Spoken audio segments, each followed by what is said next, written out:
Ladies and gentlemen, welcome to ReelTok, episode 177, our first episode post ReelTok Awards. So, to start off this episode, we appreciate all the love and all the support and all the positive feedback that we've gotten on the awards. It's always lovely. It's always lovely. I know we say it often, but we genuinely mean it. All of the support and positive feedback and love and engagement means the world to us. And the Real Talk Awards are like a culmination of our year. So it's really awesome to see. But we're back, new year, new movie reviews, starting fresh in 2026. Scratch your 2025 top 10 list because now you got a new one. Now you got to start all over, which is crazy. That's wild that we being in the movie world. I'm sorry, a little rant. Being in the movie world is so funny because you go like 1 year doing everything, and then once the year ends, you just gotta like stop and like redo everything, and like that shit's crazy. But we got a good episode for you today to kick off the year. A couple of pair of movie reviews. 28 years later, The Bone Temple, as well as the new Matt Damon and Ben Affleck. I was about to say Brad Pitt. Ben Affleck project, Netflix project, The Rip. No one here saw Mercy. I'm not sorry about that. So we're not going to review that one. And then we'll talk about Oscar nominations, which dropped at the point Tuesday. of this Tuesday. Yeah, Tuesday. So a couple days ago at this point. And we're also going to do stuff a little differently this week. We're just going to test the vibes. So give us some feedback. We're going to start with the movie reviews, and then we're going to do the how are we doing and what have we been watching. So let us know in the comments if you guys like this format. We want to prioritize the movie stuff. I know you guys love hearing us talk about our week, and we're obviously not going to stop doing that. But we want to start prioritizing movie stuff. So let us know in the comments what you guys think about that. Shout out to our executive producers, Mr. Ollie Powell, Harry Whithouse, Cole Beaver, Cody Whitney, and Stefan Johnson. Harry Whitehouse, new on the list, I believe, right? Last week he was on. But last week. New as of last week. Okay, new as of last week. Thank you for joining. Tyler, we'll start with you. How is your... Nope. We won't do... We will not do that. That's my fault. We'll start with 28 years later. Already fried it. That's crazy. It'll take time to adjust. We're at episode 177. Yeah. That is so unbelievably embarrassing. 28 years later, The Bone Temple is where we'll start. Directed by Nia DaCosta, starring Ray Fiennes, Jack O'Connell, and Alfie Williams. Fear is the new faith. Dr. Kelson finds himself in a shocking new relationship with consequences that could change the world as we know it. And Spike's encounter with Jimmy Crystal becomes a nightmare he cannot escape. Tyler, we will still start with you, but we will talk 28 years later and not how was your week. So we'll go lowest to highest. I believe, Tyler, I saw your 3-star review yesterday, so you were the lowest on it. Give us some spoiler-free thoughts of The Bone Temple. Yeah, I liked 28 years later, The Bone Temple. Didn't love it though, but there's a lot. There's a lot here to love. There's a lot here that was just fine, but ultimately it still accomplishes its job of being the second movie of a trilogy where like the final 5 minutes, which obviously we'll get to in spoilers, like had me so electrified. I'm like, okay, hell yeah, I'm ready. Give me the new one now. Give me the next film. So it accomplishes its job in that respects, but ultimately, I feel like this movie really felt like a means to an end in terms of this is like 100 minutes long. And I feel like it seemed like the whole purpose of this movie was just which sounds stupid because obviously there's purpose of any second movie of a trilogy, but this one specifically felt primarily focused on just taking us from where 28 years later ended to set us up for where we're going to start with. And I don't even know do we know the name of what the third one is? 28 years later, the third one in the trilogy. I don't know if we know what the third one is, but it just feels like 28 years later left off on such a crazy note with the Jimmy gang, and it's so fantastical and outlandish and bizarre. And then in this movie, I feel like they were just kind of a gang. They were just like a normal gang, obviously doing some crazy, sadistic, villainous, disturbing, disgusting things. But the way it ended in the first one, like, was such a unique way to present a horrifying post-apocalyptic gang that I was a little disappointed when we got this movie, that I was like, oh, they're just kind of just like the worst people ever doing gang stuff, which again, like, is maybe a silly critique, but I just feel like the way they introduce them as like literal like Power Rangers and 28 years later seeing them kind of played more by the book, straight and narrow in this one was a little disappointing.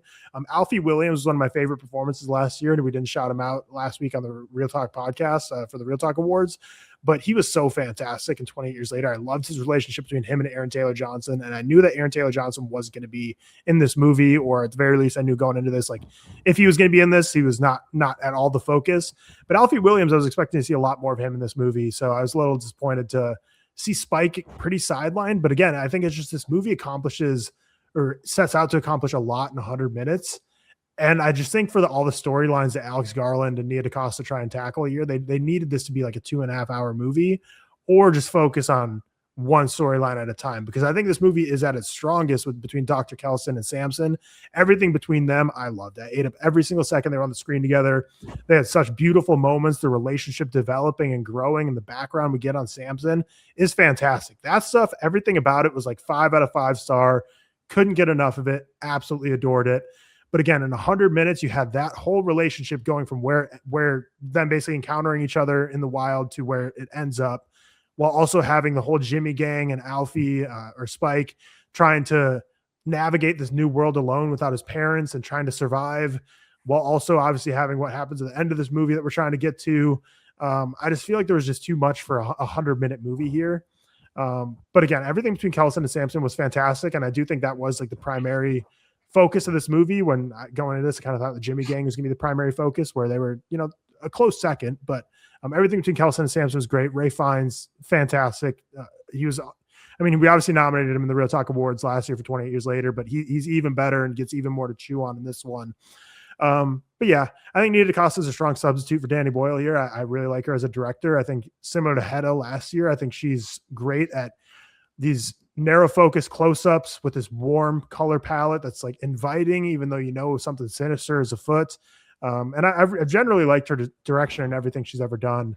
But I really did miss the inventive cinematography of the first. I thought, the iPhones and how things would pan so fast, and, the infrared and just everything that Danny Boyle swung for the fence with in the first one. I think Nia DaCosta kind of came in and she gave like a passing B grade. Like she's like, didn't go anything above and beyond to get an A, but certainly didn't fail the assignment whatsoever. So a little disappointed in the cinematography as well. And I love, I'm terrible at pronouncing this, like Hilda Guanadottir. I've always loved her scores. Everyone talks about Joker, but I really loved her score in Woman Talking. She's an Oscar winner, but I don't think the score in this movie held a candle to The Young Fathers, which is a high bar to reach. But that score in the first one was so magnetic and electric, and this one was just kind of fine. There is 2 needle drops in this, though, is one specifically that had me like levitating out of my seat. So like the needle drops are strong here. So again, there's a lot of good. There are like 2 scenes we'll talk about in spoilers I think Nia DaCosta directs the hell out of that I thought were fantastic as well. But ultimately walking away with a little bit of a mixed bag and a little bit of just feeling like this was just, okay, 28 years later is fantastic. And as time goes by, I like it more and more in my mind. And I'm really excited based on the last 5 minutes of this for the final 28 years later movie in the trilogy. And this movie is kind of just going to ultimately, to me, probably be a forgotten middle ground where it's like, all right, just bringing us from the first to the third. But yeah, that's kind of where I'm at with 28 Years Later, The Bone Temple, 3 out of 5 stars. Very nice, Seth. We'll move over to you from some non-spoiler reviews. Mm-hmm. I don't know what she is doing, by the way. This chair is high. I don't even know how she climbs. Did you get a new chair? I did get a new chair. Yeah, it's I love that. It's kind of like an epic, just like backdrop. You just got your cat. It is kind of crazy. Yeah. This should do well in here. Actually, hold on. Let me tweet some promotion for this shit. Seth is awkward cat guy confirmed. True.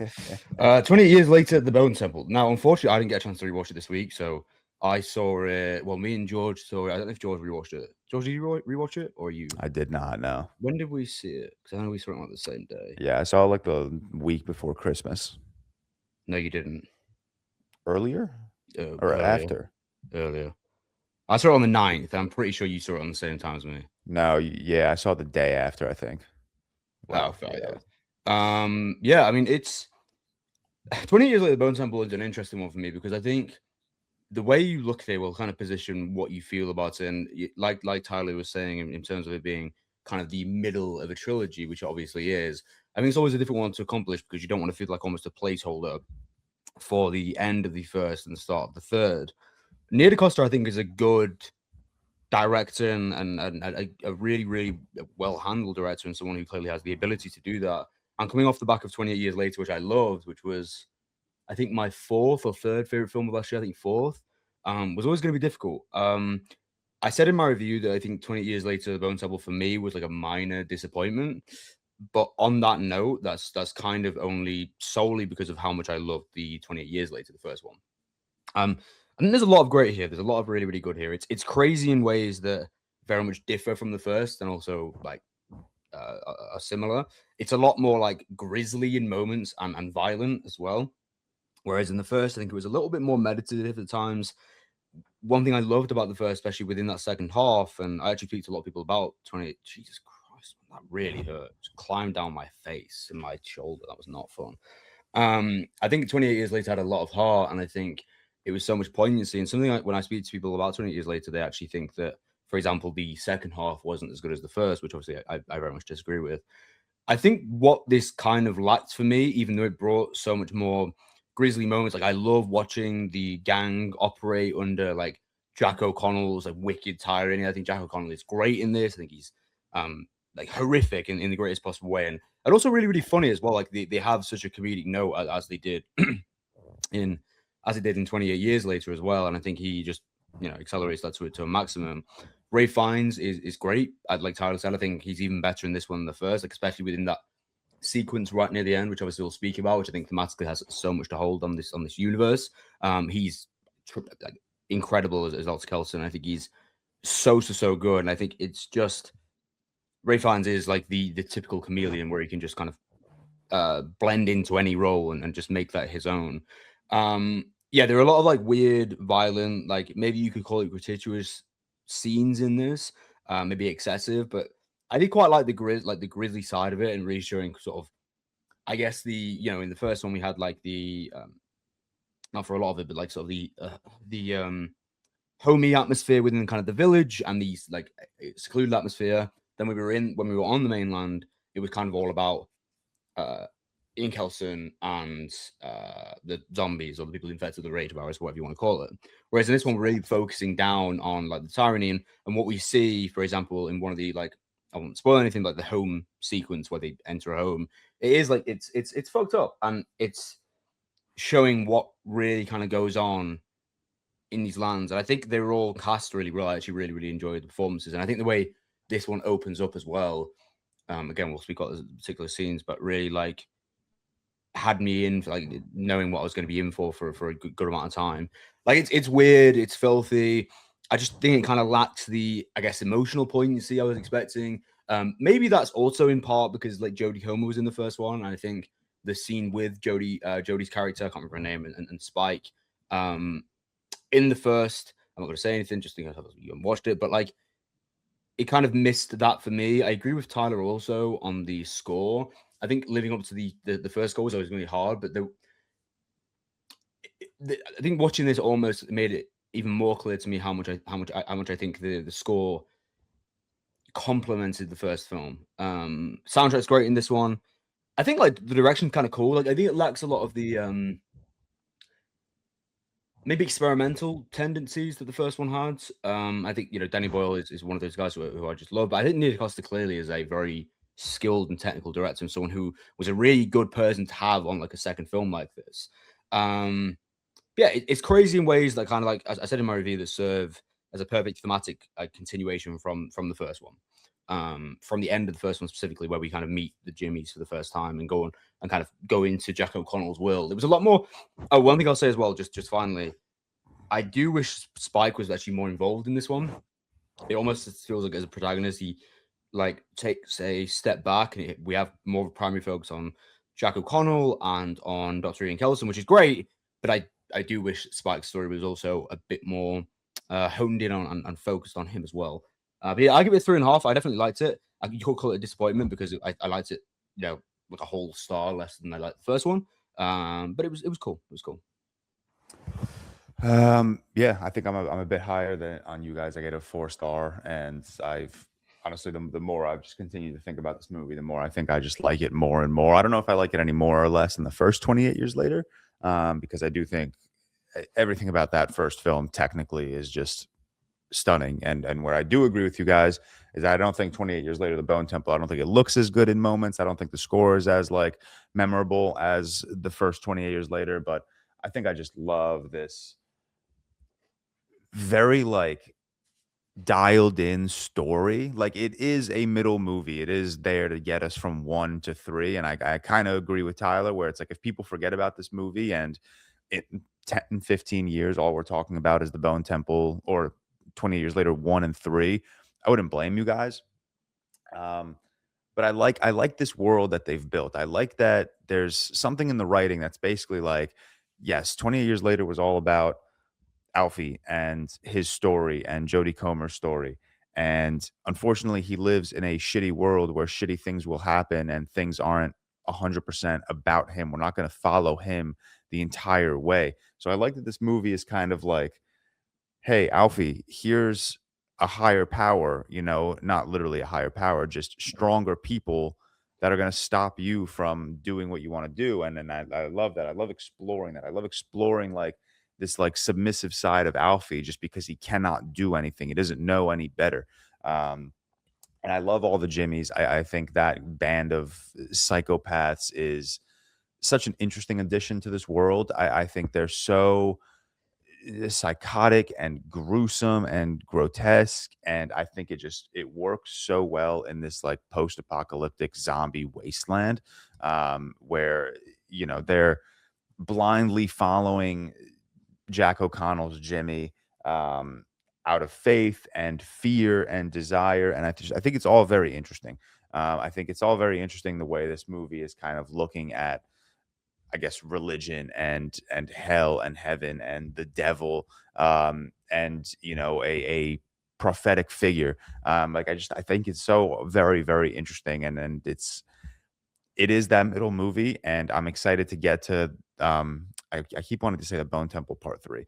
I keep wanting to get to 28 years later Part 3 because obviously the last like 5 minutes of the Bone Temple are just have me very excited, and I'm sure when we get to Part 3, it is going to be significantly more of Alfie's story. It's going to be a continuation of Alfie's story, but I really, really like that this middle movie is like, yeah, like it's still Alfie's story. Like we're still following Alfie, but unfortunately, to get to where we want him to be in 28 years later, Part 3, he's got to go through hell with these pieces of shit, and he's got to, kind of not be the ringleader in his own world. He's got to get caught up in this band of bullshit and blind prayer, and he's got to figure it out on his own.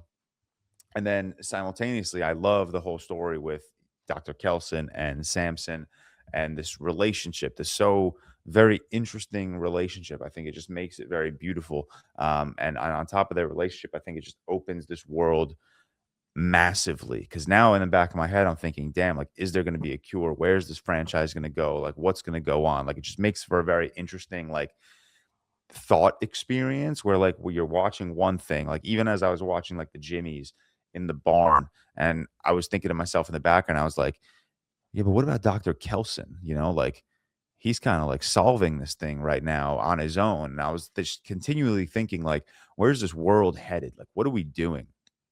So I think it just all becomes very interesting. I think this movie does look good. Obviously not as great as 28 years later one. I think it looks good in moments, especially particularly the final scene. I think there are some moments that just had me floored. Absolutely. I loved and I hated the barn scene. Like the first time you really see like the full crudeness and disgusting nature of the Jimmies. I think it's fucking gross. And then even in that very same scene, you have Alfie like begging this girl to take him with her, because he just cannot stomach what the Jimmies are doing. And I love that's the moment in the movie. And sorry, we're getting a little into spoilers now, but that's the moment in the movie where I was like, yeah, like this is still Alfie's story, but it's very much kind of like he's not guiding himself. Like he doesn't know what to do. So I love that moment where it's like he picked up with the Jimmies at the beginning of this movie, and he thought it was going to be a good move, and then immediately they make him fight to the death with someone, and then the movie just kind of like the narrative shifts from Alfie to Jimmy simultaneously with Dr. Kelson, and I love that. I just love that, like, Alfie is not the center of the story, and the focus is on Jack O'Connell and Ray Fiennes. And that's the nature of the world they live in. Like, it's not going to all be perfect. He's not going to get from point A to point B without, or point A to point C without this middle point B bullshit that he has to like overcome and get through. And I absolutely love that. I just think it makes such an interesting experience. And then also just a very interesting like one-off story within the 28 years later, 28 days, weeks, years later franchise. Even though like technically every movie so far has been a one-off story. But this, I just thought it was very interesting. I thought the whole movie was really interesting. I think Ray Fiennes and Jack O'Connell are doing all-time great stuff. Genuinely all-time great stuff. I think Jack O'Connell, I think I would take this performance to his Sinners performance. I think he's so fucking good in this movie. It actually blew me away. Like, he's so just like effortlessly fucked up. Even like everything with like the way he's moving his hands, to the way he's like smiling, to the way his like body language completely shifts depending on who he's talking to and and what he's talking about. I think it's just all so incredible what Jack O'Connell and Ray Fiennes are doing. And then when they meet at the end, it's such an awesome like sequence of just two of our best working actors coming face to face. And I just absolutely love it. Yeah, those are more or less my thoughts. I really like this as a middle movie. I really like this. I just love this world. I think Nia DaCosta was a great pick to kind of take us to a third movie. Had to be a pretty like tough task, like bridging the gap between two Danny Boyle movies. But I think she kind of did a fantastic job with it. You know, she kept a lot of Danny Boyle's tradition here. You know, those like iconic sequences with the zombies running. She kept like the camera right in their face. I think she makes the world and the production design look just as good as the previous 28 years later. I don't think there's a dip in like production quality, costume quality.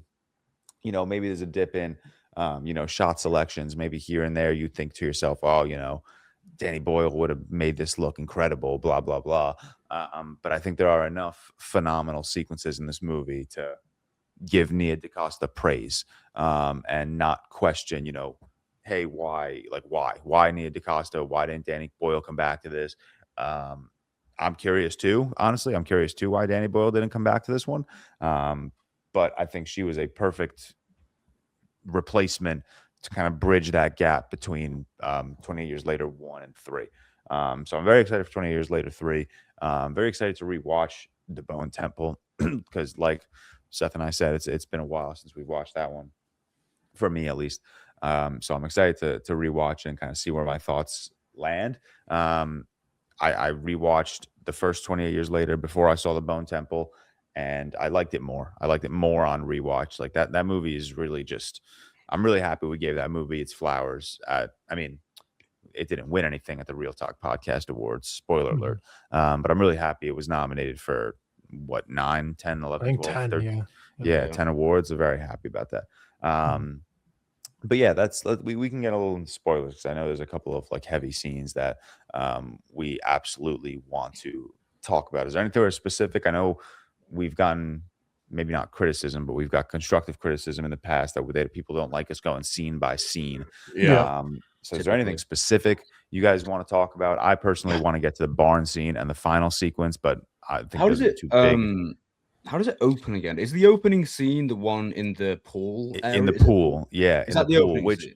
Yeah, which Okay. I at first didn't, and maybe I'm just an idiot. I didn't realize what they were doing in that pool. I didn't realize that they were fighting to the death to like see who will like be a part of the Jimmies. I thought they were just like taunting Alfie. So it was that was a very interesting way to open. I love this older guy taunting Alfie, and he like stabs him right in the leg, right in his fucking what is that? Christ. The carotid artery is the neck. What's that big vein called in your leg that like if you nick it, it's game over. Toast. Like the second he pulled it out, just pouring blood on the floor. It was and this was a really cool one because it was like the show. It was like an immediate. I love the way it opens. It's like an immediate show of the hierarchy and the power, like, and almost being this like cultish, like George was saying, like satanic figure, and showing who operates at the top, and how, again, something we've seen before, and how like the cruelty kind of outweighs everything going on outside of it. I really liked this. I saw some tweet the other day. I don't know if you guys have watched this recently. I can't remember who tweeted this. Someone tweeted like how much the Jimmys kind of remind them of the guys in Clockwork Orange in terms of kind of the way they operate and their personality and stuff like that. There's obvious inspirations there. And it's kind of cool because when I watched it, I didn't put that like together in my head as well. Yeah, it's just a cool opening because it shows that immediately this kind of power structure and this is the place they have to go and how far they have to go. And that's why I don't mind like I know you guys are criticizing like this movie, or not criticizing it, but you're not really happy with the fact that like the focus shifts away from Alfie. But I kind of love that. Like I love that the whole 28 Years Later trilogy, it's obviously about Alfie. We're following Alfie from start. We're following him to the finish.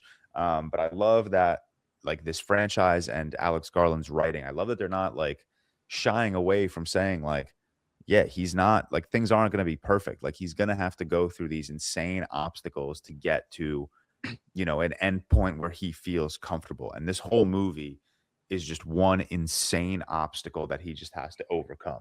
And I love that. And I love, especially when we get towards the end, like I love that. I love the ending of this movie, man. And I love the fact that like it's about Alfie, but it's not about Alfie, but it is about Alfie. It's just such a very interesting narrative. What do you mean? Which bit? I mean, you can say we're in spoilers now, I think. Yeah, Cillian Murphy. Oh, not the Cillian Murphy. I was going to say not the the actual. No. The actual climax. Yeah.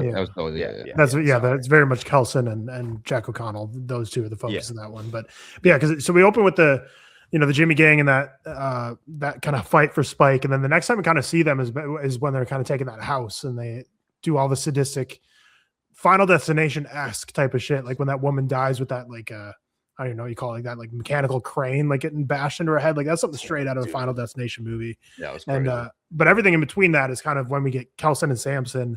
And I think the most interesting thing about this movie and Alex Garland's writing for this movie is the character Dr. Kelson, I think, is one of the best original characters we've really had this decade. He's so nuanced and layered. The way he treats Samson with such humanity and care versus how he treats Jack O'Connell and the Jimmy gang as, oh, I have to pretend I'm this ghoul and pretend I'm like the devil and scare them and do all this to kill them. And it's like the people that are infected, he's treating as humans, and the people that are humans that are taking advantage of the end of the world for their own personal gain, he's treating as the true monsters. Yeah. And, that's, again, Cam, I think, mentioned that like about We Bury the Dead last week, where he's like, oh, like, another apocalyptic movie talking about how like humans are the real horrors, which, yeah, I get it. That trope in itself is beaten to death. That's always, every apocalyptic movie goes down that route of humans that are living. Those are the real terrors, not anything else in the end of the world. But the way this handles it and shows the contrast between the Jimmy gang and the humanity there versus the humanity within Samson, and how Kelson reacts to both of them, is so heartwarming. And everything about their interactions, like when Samson, the whole train flashback or the subway flashback, and showing that superimposed with like where he is current day with the zombies with him in the train, that was such a heartfelt, touching moment. And you just see him slowly breaking out of the spell of this curse, and he's able to finally break it. And Kelson, obviously we're in spoilers now, Kelson ultimately ends up dying, but he accomplishes his one life goal or life goal post once the apocalypse hit of finding a cure to this. And now, again, like kind of George mentioned, we're at an ambiguous note here. Like, yes, he cured Samson and there's positive traction there, but with Kelson dead, like, where does this go? Like, is Samson now the torchbearer and it's up to him to make sure this cure gets to everyone? Or does it kind of die there? Because, I mean, obviously Samson, we saw in the train scene, he's very much targeted by all the other zombies as well. And, now that he's cured in a sense, does he lose some of those powers to be able to hold himself alive and available to stay alive and carry on this cure? So there's so much fascinating stuff between Kelson and Samson. I just love seeing the gradual break of Samson's character going from just like fully infected, this menace who's ripping spines out of people's backs, to the end of the movie where he's still killing people in a vicious way, but instead of doing it because he has some virus driving him, he's doing it because he's trying to protect the good in the world and kill the evil in the world. So just a fascinating character arc there. And Seth and I talked about in this group chat yesterday. We'd be remiss if we didn't talk about the Samson shrinkage. The penis definitely is a little smaller in this one. I don't know. It's a good bit smaller, by the way. I thought that as soon as I left. Yeah. Like it's a I don't know. penis. I hope it's just because I remember there was like all the funny stories coming out about after the first one filmed, and they're like, who gets to keep the prop penis? And like Ray Fiennes like, I want it. The prop designer wanted it. So I'm hoping it was just they needed a new prop penis and they went for a smaller one this time. I really hope that Nia DaCosta and Alex Garland's message here isn't the more human you are, the smaller your penis is going to be. You're like the more you in touch with your emotions in the world you get. The shrinkage of the schlong that comes along with it. Yeah, but no, that was because the first you see his dong like I don't know 10 minutes in the movie. I'm like that's not the one that had us dropping our jaws in the theaters last year. It's still he's still packing. He's still packing. Don't get me wrong, and I can't hold a candle to he's packing. But it was like Subway foot long and beyond like last year. So. Just a side note. Last year's the first time you see Samson. He's standing on the hill, and we're like a mile away, and you could still see that shit happening. You see the shape of it. Did either of you watch the new Game of Thrones show, the first episode? No. Okay. Just there is a penis in that. Fat cock. That is bigger than Samson in 28 years later, the first one. So just be ready if you do, because it's crazy. All right. Comment down below if you want us to do a penis ranking of every live action penis we've seen, and we'll rank them. We'll do we'll do a collab draft so we can have like vetoes and veto overrides. What we think is the superior one, but no, I mean, yeah, again, like everything with Kelson and Samson was just fantastic leading up to the very. Like George Simon, it's not the final scene of the movie, but the final scene for this arc kind of jumps into the final like narrative scene of this film, rather than the big MCUification at the end. People which to be fair, it's the same way 28 years later ended. They kind of end their narrative and they're like, all right, the final 5 minutes is going to be 28 years later, the Bone Temple prequel, and then this kind of final 5 minutes of this jump to like, okay, 28 years later, part 3 prequel. But yeah, we'll get to that at the very end of our spoilers, but. I think the best directed scene from Nia DaCosta in this film was probably the final like Ray Fiennes performance. What song was that again? It's a very popular classic rock song, and it's there's also Everything in Its Right Place Radiohead Needle Drop that I love. But that one's one that made me levitate when they played. Yeah, that's a fucking good needle. But before we get to like the actual climax when he does his little dance, like I want to take it. Literally 15 minutes prior to that, when Jack O'Connell's Jimmy first approaches Dr. Kelson, and they have this really like a weirdly beautiful conversation back and forth about each of their fathers and blah blah blah. And it's a very like that scene stood out to me their entire conversation before obviously Ray Fiennes goes psycho mode, because like this whole movie you're in a world of just like disgusting, crude, grotesque stuff with Jack O'Connell's Jimmy, and then the second he's face to face with Ray Fiennes, it's like he's calmed down, like he understands that he needs Dr. Kelson in this moment. So it was just such an interesting conversation, and I love this like realization towards the end of their conversation where Ian Kelson is like, yeah, like they need me to be the devil, I will sell the shit out of this for you. And obviously that didn't come without a threat from Jimmy. Jack O'Connell's Jimmy was like, yeah, well, if you don't do it, I'll fucking kill you. And then that kind of paved the way for like the entire climax, which I don't think any of us expected to be as absolutely ridiculous and fiery as it was. Like the second Ray Fiennes comes out, lights like this circular fire around him. It's like hell, isn't it? And the camera's like overhead looking down at it, and it just looks unbelievable.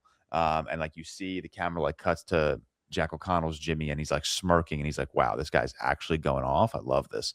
But yeah, the entire like lead up to that final climax, from the second Jimmy and Kelson meet face to face, I love it. It's like this weird like mutual appreciation of the way each of them have like handled this zombie apocalypse. And it was such an odd conversation, because like I shouldn't be feeling for either of these, or I shouldn't be feeling for the Jimmys at least. But the way Jack O'Connell like presents himself in that moment, it's just very like, it's very somber, and there's a moment in it where it's like it's very like not like in a begging way, but he's just it's very much like Jimmy understands that he needs Dr. Kelson in this moment, and the way Jack O'Connell adjusts his body and his body language is just unbelievable. And I love that entire sequence leading up to the climax. But yeah, that Radiohead needle drop before the climax, Oh yeah. absolutely killed me. Tough. That was Absolutely so fucking- tough, man. That was so Yeah, fucking that good. was so once that Radiohead needle drop came out, and I was like, damn, if British people like this movie, they're gonna like it even more right now.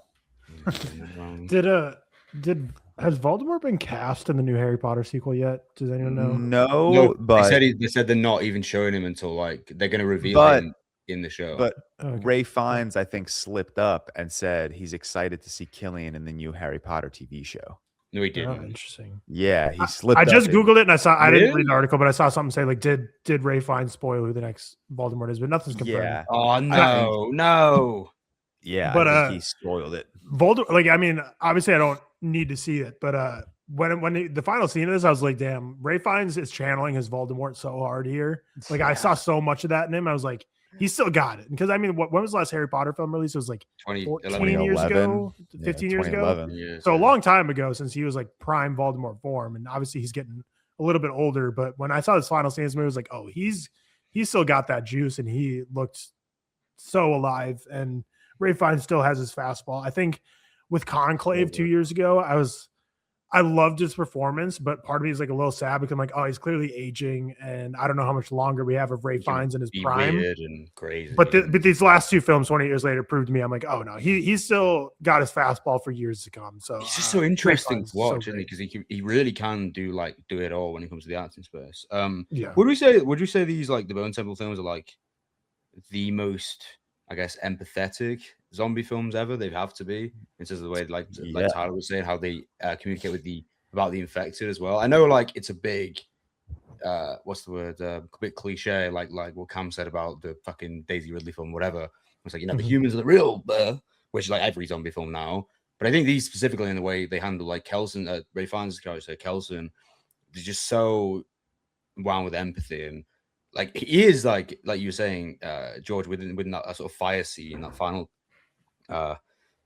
huge climatic scene, it's like a visual embodiment of hell, where he is like Satan in that moment to Jack O'Connell's character. And it really is like just the way Ray Fiennes treats people and the way he like goes out his way to liberate what the fuck is he called? Spike. Amazing, like really amazing. I think that was the best thing. We keep calling him Alfie. I forgot that's not his fucking name in the movie. Spike. I keep mixing up name in the movie and then Alfie. Yeah, I feel like I always do that. Alfie Williams. Alfie is Williams. That's it. And Yeah. I keep Spike. But yeah, I love like that I scene. I always think it's do that. great. And that's like the best scene in Yeah. the film for me by like a decent margin as well, I would say. Yeah, I think, I mean, I think even more so, one reason why I love this movie is exactly that, Seth, because I think this movie does such a good job at, I guess, humanizing a zombie apocalypse, if that makes any sense. Like you both have mentioned the relationship between Kelson and Samson, and I think all of that is just absolutely gorgeous. And then even Tyler mentioned it earlier, that whole subway or train sequence with Samson, where he's kind of back to like day one, and that's kind of like slowly snapping him out of like this trance of being a zombie. Like I just think all of that is just so unbelievably beautiful. And then we're in spoilers, so I don't mind saying it. Towards the very, very end of the climax, when Samson comes in, from Jack O'Connell's Jimmy's point of view, he's the devil. But once like the eyes go foggy and we really see who it is, I think it's just like this beautiful like moment of mutual respect between Samson and Kelson. Like he sees the death of his friend, and that's what like really gets him, like that's what really got him going. And I think it's just absolutely beautiful, like that entire moment where he's like almost 100% human again, and he comes back, and like in his last moments in this film, it's what does he do? He carries Kelson over to something, or he takes Kelson's body somewhere, What does he And do? Well, he just leans Yeah. him up against like the Bone Temple tower. Yes, yeah, He's he like on the leans up opposite side, and then like on the other side of it is Jack O'Connell, who's Jack Is O'Connell, on the yeah. cross upside down, like nailed Yeah. in. Crazy Yeah. shot by the way of Jack O'Connell as Yeah. well. Yeah. The Jimmy gang has all-time low awareness too, because in that final scene when Ray finds when Kelson's blowing like that like drug dust into people's eyes, he's going like one by one, and like he does it to like 7 people. I'm like, dog, after you see the first like 2 people get the shit blown in their Yeah. eyes and they're like freaking out, I'm like, all the rest of them are just standing there like, my turn, like give me the drug dust and blow in my eyes and fuck me. I'm like, what do you guys need some awareness here. But yeah, zero awareness. I liked what was the girl's name who the one one of that the Jimmys survives who and was stays with him. Yeah, who was speaking to Spike. So what was her name? I'm guessing is this Erin Kellyman? Kellyman, I'm assuming. Yeah, I really liked her. Yeah. She was really good. She was really cool. Yeah, I mean, I don't know. Is there anything else you guys want to talk about before we get to the final 5 minutes now? I was literally just about to say something about the climax and I forgot. What I loved about the climax is when the Jimmys are leaving, like they're getting ready to leave, and Kelson is like, wait, one more thing. And he remembers these old biblical stories, and he's like, well, I actually need to sacrifice one of you to my father. And all of the other Jimmys aren't going to question it because they don't know that Jack O'Connell's Jimmy is a fucking false prophet piece of shit. So like that whole like that immediately like reaction from Jack O'Connell where he's like, no, you don't have to do that. Actually, I don't think you have to do that. And he's like, no, I do. I need to sacrifice you to my father. I'm so sorry. I thought that was so fucking funny. That was good. Jack O'Connell's got really good cadence about him when he has to be funny. He's very wickedly comedic. I really liked him. Really good. I love it. And then even also in that moment, I love like the realization that Kelson has when he takes off Spike's mask and realizes who it is. And like his expression, like the look. Yep. And then that's what like flipped his entire like plan in the end of the climax. I thought that was really fucking awesome. But yeah, that's we can get to the final 5 minutes. The cameo. Hold on. When Tyler was driving me to the airport in Austin, he asked me if Cillian Murphy's in the movie, and I told him no. Yeah, I forgot about you saying that, but I think I remember. Yeah, why would I tell you? I don't know. Well, like I think to be honest, I think I remember. But I don't know if it was confirmed. I think it was kind of spoilers in it, like before even 28 years later came out. Because I remember they like announced the trilogy, and they were like, "But Cillian Murphy won't be in the first one. He's heavily in the third one. He's going to be a little bit in the second." I think they kind of came out and said that like before even last year's movie came out. But still, like I don't know, things can change. I forgot about it. To be fair, I think to be honest, like I love this franchise. I wouldn't say love. I really like this franchise. I think I'm not as high on 28 franchises as most people, but I really like it as a whole. I still think there's like not much defending the final scene of this one. I do agree with most of the criticisms because really like you have this whole story wrap up at the Bone Temple, and then all of a sudden it just cuts to like, oh, Alfie and Jimmy Inc. They're running. Aaron Kellyman, they're running away from these zombies, and all of a sudden it's like Cillian Murphy seeing them out the window, like, oh, should we save them? Yeah, and it's like, I mean, listen, like I said at the beginning of my review in this non-spoiler section, this fired me up so much. I'm so excited for the third one. Give me Cillian Murphy and Alfie together in this world navigating now that they're away from this, and I'd imagine reconnect with Aaron Taylor Johnson. I would be surprised if we don't see any more of him, but I don't know if we will see any more of Aaron Taylor Johnson. You don't think we will? I don't know. You don't think we will? I don't know. I feel like they're going to want to reunite him. Like I was going to say, you don't think he's going to go searching for his son in a zombie apocalypse? I feel like there's going to be a whole arc with Spike's character having to realize that a lot of the things his father did that drove Spike away, now that Spike's kind of matured 50 years within a 2-month time span because of everything he's seen, he's going to kind of grow a lot closer to his father and realize a lot of things. But I don't know. They could go either way, but still, I think it is really silly the way they introduced Cillian Murphy at the end of this movie. But to be fair, like the way the 28 years later ended was really silly how they introduced Jack O'Connell. So it's kind of like on par for what the franchise has given us. It's not like I can say it gave us anything out of left field. But yeah, I mean, there's electric scene like killing on my screen. It is like a key. Both moments are a bit like jingling keys in front of the audience, kind of thing. Oh, look what's to come. I mean, it worked for me because the thing is, it's like you see Cillian Murphy in this franchise. You're like, yeah, fuck yeah. So it got me excited anyway.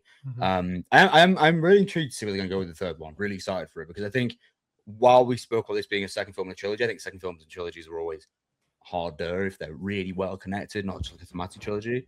I think it did well, and it being that kind of placeholder, right, moves from the end to positioning the first with the third, where I think it's going to be a complete like blow up of whatever, and I think everything can go to shit in some sort of ways. And showing up Cillian Murphy's character like that was a bit like, Cillian Murphy, like the Avengers teasers for Doomsday. Yeah, where it's like, it was Chris really like a Hemsworth little will tease, return. yeah. They may as well put that shit on the screen, and that would have been the same thing.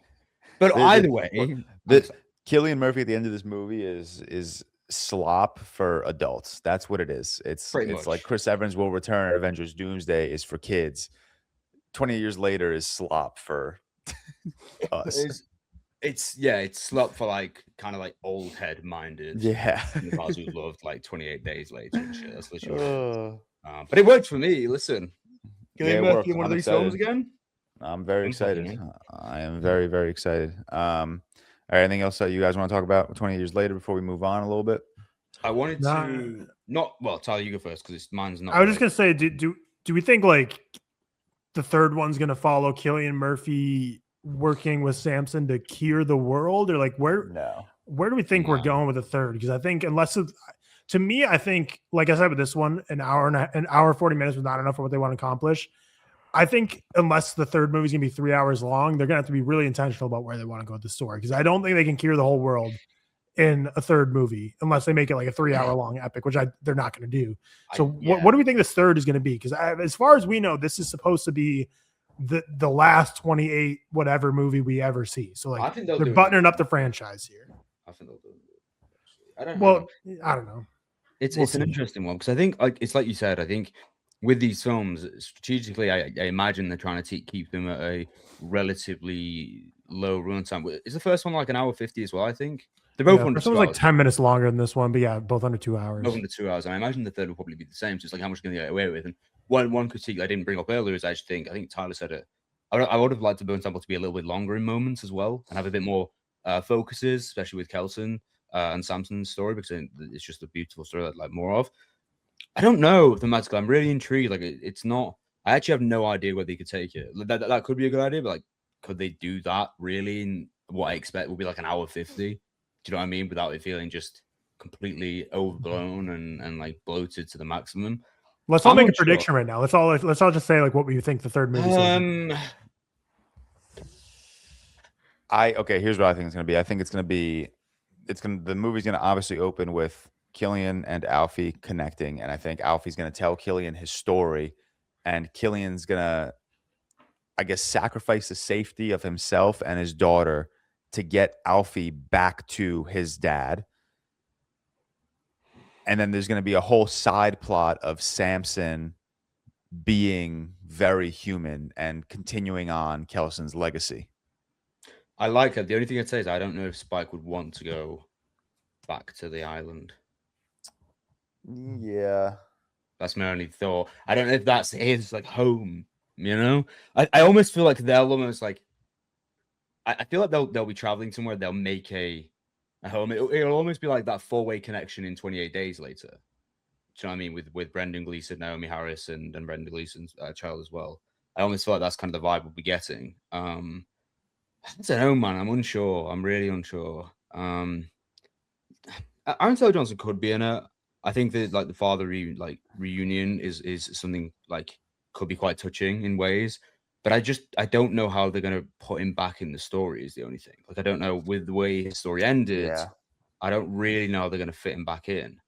I don't know. Unless the movie's like 3 hours and we just keep cutting back to whatever Cillian and Alfie are going to be doing and then cutting to Aaron Taylor Johnson trying to get to his son.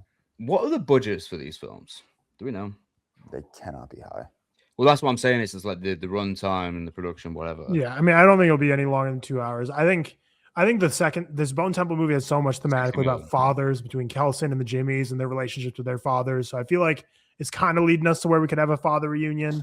I could see it likely not being the case, but my guess is my prediction, which again I'm not confident. I'm just saying my prediction will be that he teams up with Cillian. Obviously, they run in with Samson.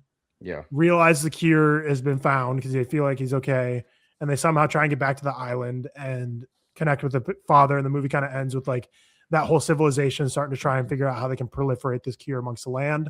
If the movie had another movie to come in or it was longer, I feel like there could be an interesting conflict of they go back to that island with the cure in hand saying, look, we found the cure, let's save the world. And the island kind of turns on them because they're kind of like, well, we like how the world is now. We don't want to go back to what it was. We like our community here, and there's kind of conflict there. I think there's not enough time for them to do something like that. That'd be an interesting storyline. But yeah, I'm excited. I don't think we're going to see it for another 2 years or so. I saw that they kind of needed to see how this performed, which the third one's already been greenlit. Like, it was based on like early positive reactions. But I think it's just crazy hearing that they didn't greenlight the third one until they saw the second one, because again, the final 5 minutes of Cillian Murphy, if you put that out there and then just say like, yep, we're not going to make another one out of this, people would riot. But I mean, these aren't the most popular movies in the world, so it's not maybe not enough to move the needle, but happy to see that the third one's coming. I remember when they announced this, we talked about in ReelTok, and it's like such an ambitious thing to come out and say like, oh, after all these years, after 28 weeks later, we're all of a sudden going to make a trilogy we have planned, and Cillian Murphy's getting back, and everyone's kind of like, whoa, like I didn't think we had this coming, but cool stuff. I'm excited. Quick 28 years franchise ranking from you go first. Oh, me? Okay. Yeah, Tiger first, then George, then me. Last place 28 weeks later. I rated a not rated out of 5. I have not seen the film.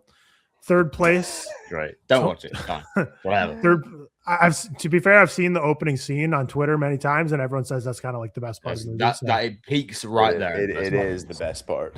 Yeah. Third place, 28 years later, The Bone Temple at a 3 out of 5 stars. Second place, 28 years later at a 3.5 out of 5, which so I went through in December and changed all my ratings on like everything. And then I kind of said, like, once I finally did that, I'm not going to do it anymore. Cause like I'm good. I'm set. I'm happy with Letterboxd, and I don't want to change ratings unless I rewatch a movie. But 28 years later is a movie that I think about all the time and truly deserves, like, old Tyler would have rated it to a 4 by now, like, or a 4.5 maybe, because I think about it all the time. So still second place. So, and even if I did raise it up to a 4 and 4.5, it would still be second place, because 28 Days Later to me is like a 4.5, borderline 5-star movie. So that's my ranking. Georgios. Last is 28 weeks later for me. I think I have it at a 3-star right now. Third place, I would go with 28 years later, The Bone Temple, 4-star. Like, same thing with Tyler. Like, I know I rate 28 years later 4, and I rate 28 days later 4.5, but I have not stopped thinking about 28 years later. So for now, I'm going to go 28 days later at 2, 28 years later at 1, regardless of my ratings on Letterboxd. Mine's actually the same. So last is 28 weeks at a 3-star. Then we have 28 years later, The Bone Temple at 3.5. And then we have 28 days later at 4.5. And 28 years later is my number 1 at 4.5 as well, which I think could go to a 5. Probably on another watch. But yeah, let us know what you thought of 28 years later, The Bone Temple. I saw the funniest tweet that was like, what the hell is the third one going to be called? 28 years later 3, The Bone Temple 2. It fucking cracked me up. Let us know your ranking below as well, how you rank the 4 films. Yeah, ranking is important. I'm excited for this third film. Do you guys really think the franchise is done after this? No. Well, they're not making like crazy money, are they? I don't. Yeah, but like, it's still like such a culturally successful franchise. I suppose, but I think they'll want to go bigger is the only problem. Well, yeah, we'll see. I mean, it depends on how well they do. It depends on Cillian Murphy's interests or wherever they leave a story. It depends on Alex Garland's schedule. Like, he's about to do the Elden Ring movie, and if he pulls it off, I imagine they're going to try and make that into a franchise. So that might tie him up. Danny Boyle, who knows? Maybe he wants to move on to some other world too. I mean, like we said, he handed this out to Nita Costa, which I feel like if this was like his baby that he loved and adored and never wanted to leave, like he'd try and direct every single one. So, I mean, clearly still loves his franchise, but maybe it's not like the end all be all for him. But yeah, George, should we talk about some RIP? Yeah, let's talk about the RIP. Hey, did you watch the RIP, Seth? Yeah. Well, oh, you did? Did you? Yeah. When did you watch it? Like, did you even like it? Yeah, I loved it. My review is, spoiler, 3 stars. The movie. That's quite literally it. I watched it on the 8th. 18th. Yeah, it came out last weekend. Oh no, there you are. Yeah, you did. Okay. The RIP, directed by Joe Carnahan, legendary filmmaker behind The Gray and The A-Team. As well as Boss Level and don't sleep on Cop Shop. I saw Cop Shop at a drive-in movie theater. These are all the same. That's crazy. These are the same. No, they're literally the same film. Okay, The RIP, Count the money, count it again, count on no one. I'm so sorry. That's a crazy tagline. That's the first time I've ever read that. Trust phrase when a team of Miami cops discover millions in cash inside a rundown stash house, calling everyone and everything into question. The film stars everyone: Matt Damon, Ben Affleck, Stephen Young, Tiana Taylor, Kyle Chandler, Scott Adkins, Catalina Sandino Moreno, Sasha Cali, literally everyone. I mean, not everyone, but a lot of people are in this movie. Did we all rate this the same? No, Tyler was the highest on it. So we'll start with Seth. Wow. We'll go low to high again. Seth, what did you think of the January release action thriller called The Rip, directed by the man who did the A-Team? Thank you. It's fine. Like, it's the most fine film in the history of existence. It's the most competent. Is it an early contender for most mid film at the? No, because I think it's like kind of above mid for me. Like, yeah, I a little think bit. It's like there's something here, you know, and maybe that's like probably because I just love Damon and Affleck a lot, and especially when they're together. And yeah, the cast is crazy. Like, faces were just coming out, like, you know, when Kyle Chandler's in a film, he's a prime Shea Wiggum. Kyle Chandler. Yeah, that's a Shea Wiggum guy right there. This is a Shea. I'm surprised Shea Wiggum is in this. This is the most Shea Wiggum film ever. Like, how is he not in this film? What? It's. Do you know what? Surprisingly, looks pretty good actually for a Netflix film. I think we kind of been used to that Netflix sheen a lot of the time, and I think it actually is pretty good. I actually really like the score as well. It's very by the book, like it's very, you know, by the numbers, action, thriller. It's competent. It's whatever. I think the second half kind of takes it in ways where you almost like sit up a little bit, and there's a bit more attention to the wheel, and there's a bit more interesting reflections on the characters, maybe. But it is like as dad movie, by the book, detective, action, thriller as possible. But in saying that, it's not the worst thing in the world. I was actually expecting worse, I think, when I went into it. I did find it like a bit drawn out at times. Like, I don't think it gets actually, like I said, exciting until sort of the second half. And the setup is like as simple a thing as you could possibly have, you know, with the recovery of the money and taxes and figuring it out and whatever. But I think it kind of works. Like, and there's a lot of stories that have come out about this in terms of what was it, the bonuses thing that Damon and Affleck handled? Artist Equity, other company that's made this. It's cool, man. I actually just really like Matt Damon and Ben Affleck in general. And I think having people like Tiana Taylor, who I think is great, and Stephen Yeun, who is just a nice face as well to have it.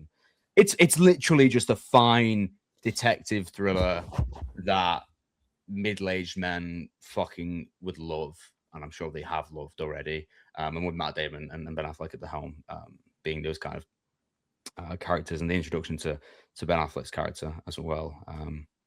Crazy film, weird film. 3-star, the most 3-star film in existence. Before I say anything, spoiler B. Yeah. Bad podcast hosting, but I'll go next since we're just going to go in order of rating. But I'm also at a 3-star. I feel like I've said the word serviceable on this podcast a lot recently, but I feel like that's the perfect way to describe The Rip. It's just like a serviceable action thriller. Like, it did enough to like really keep me engaged and locked in and intrigued. But like, I don't think there's anything earth-shattering or groundbreaking about the narrative, the acting, the set locations, the shot selections, the composition. Like, there's nothing that blew me away about this film, but I was still very like intrigued. Like, it was like this web of lies.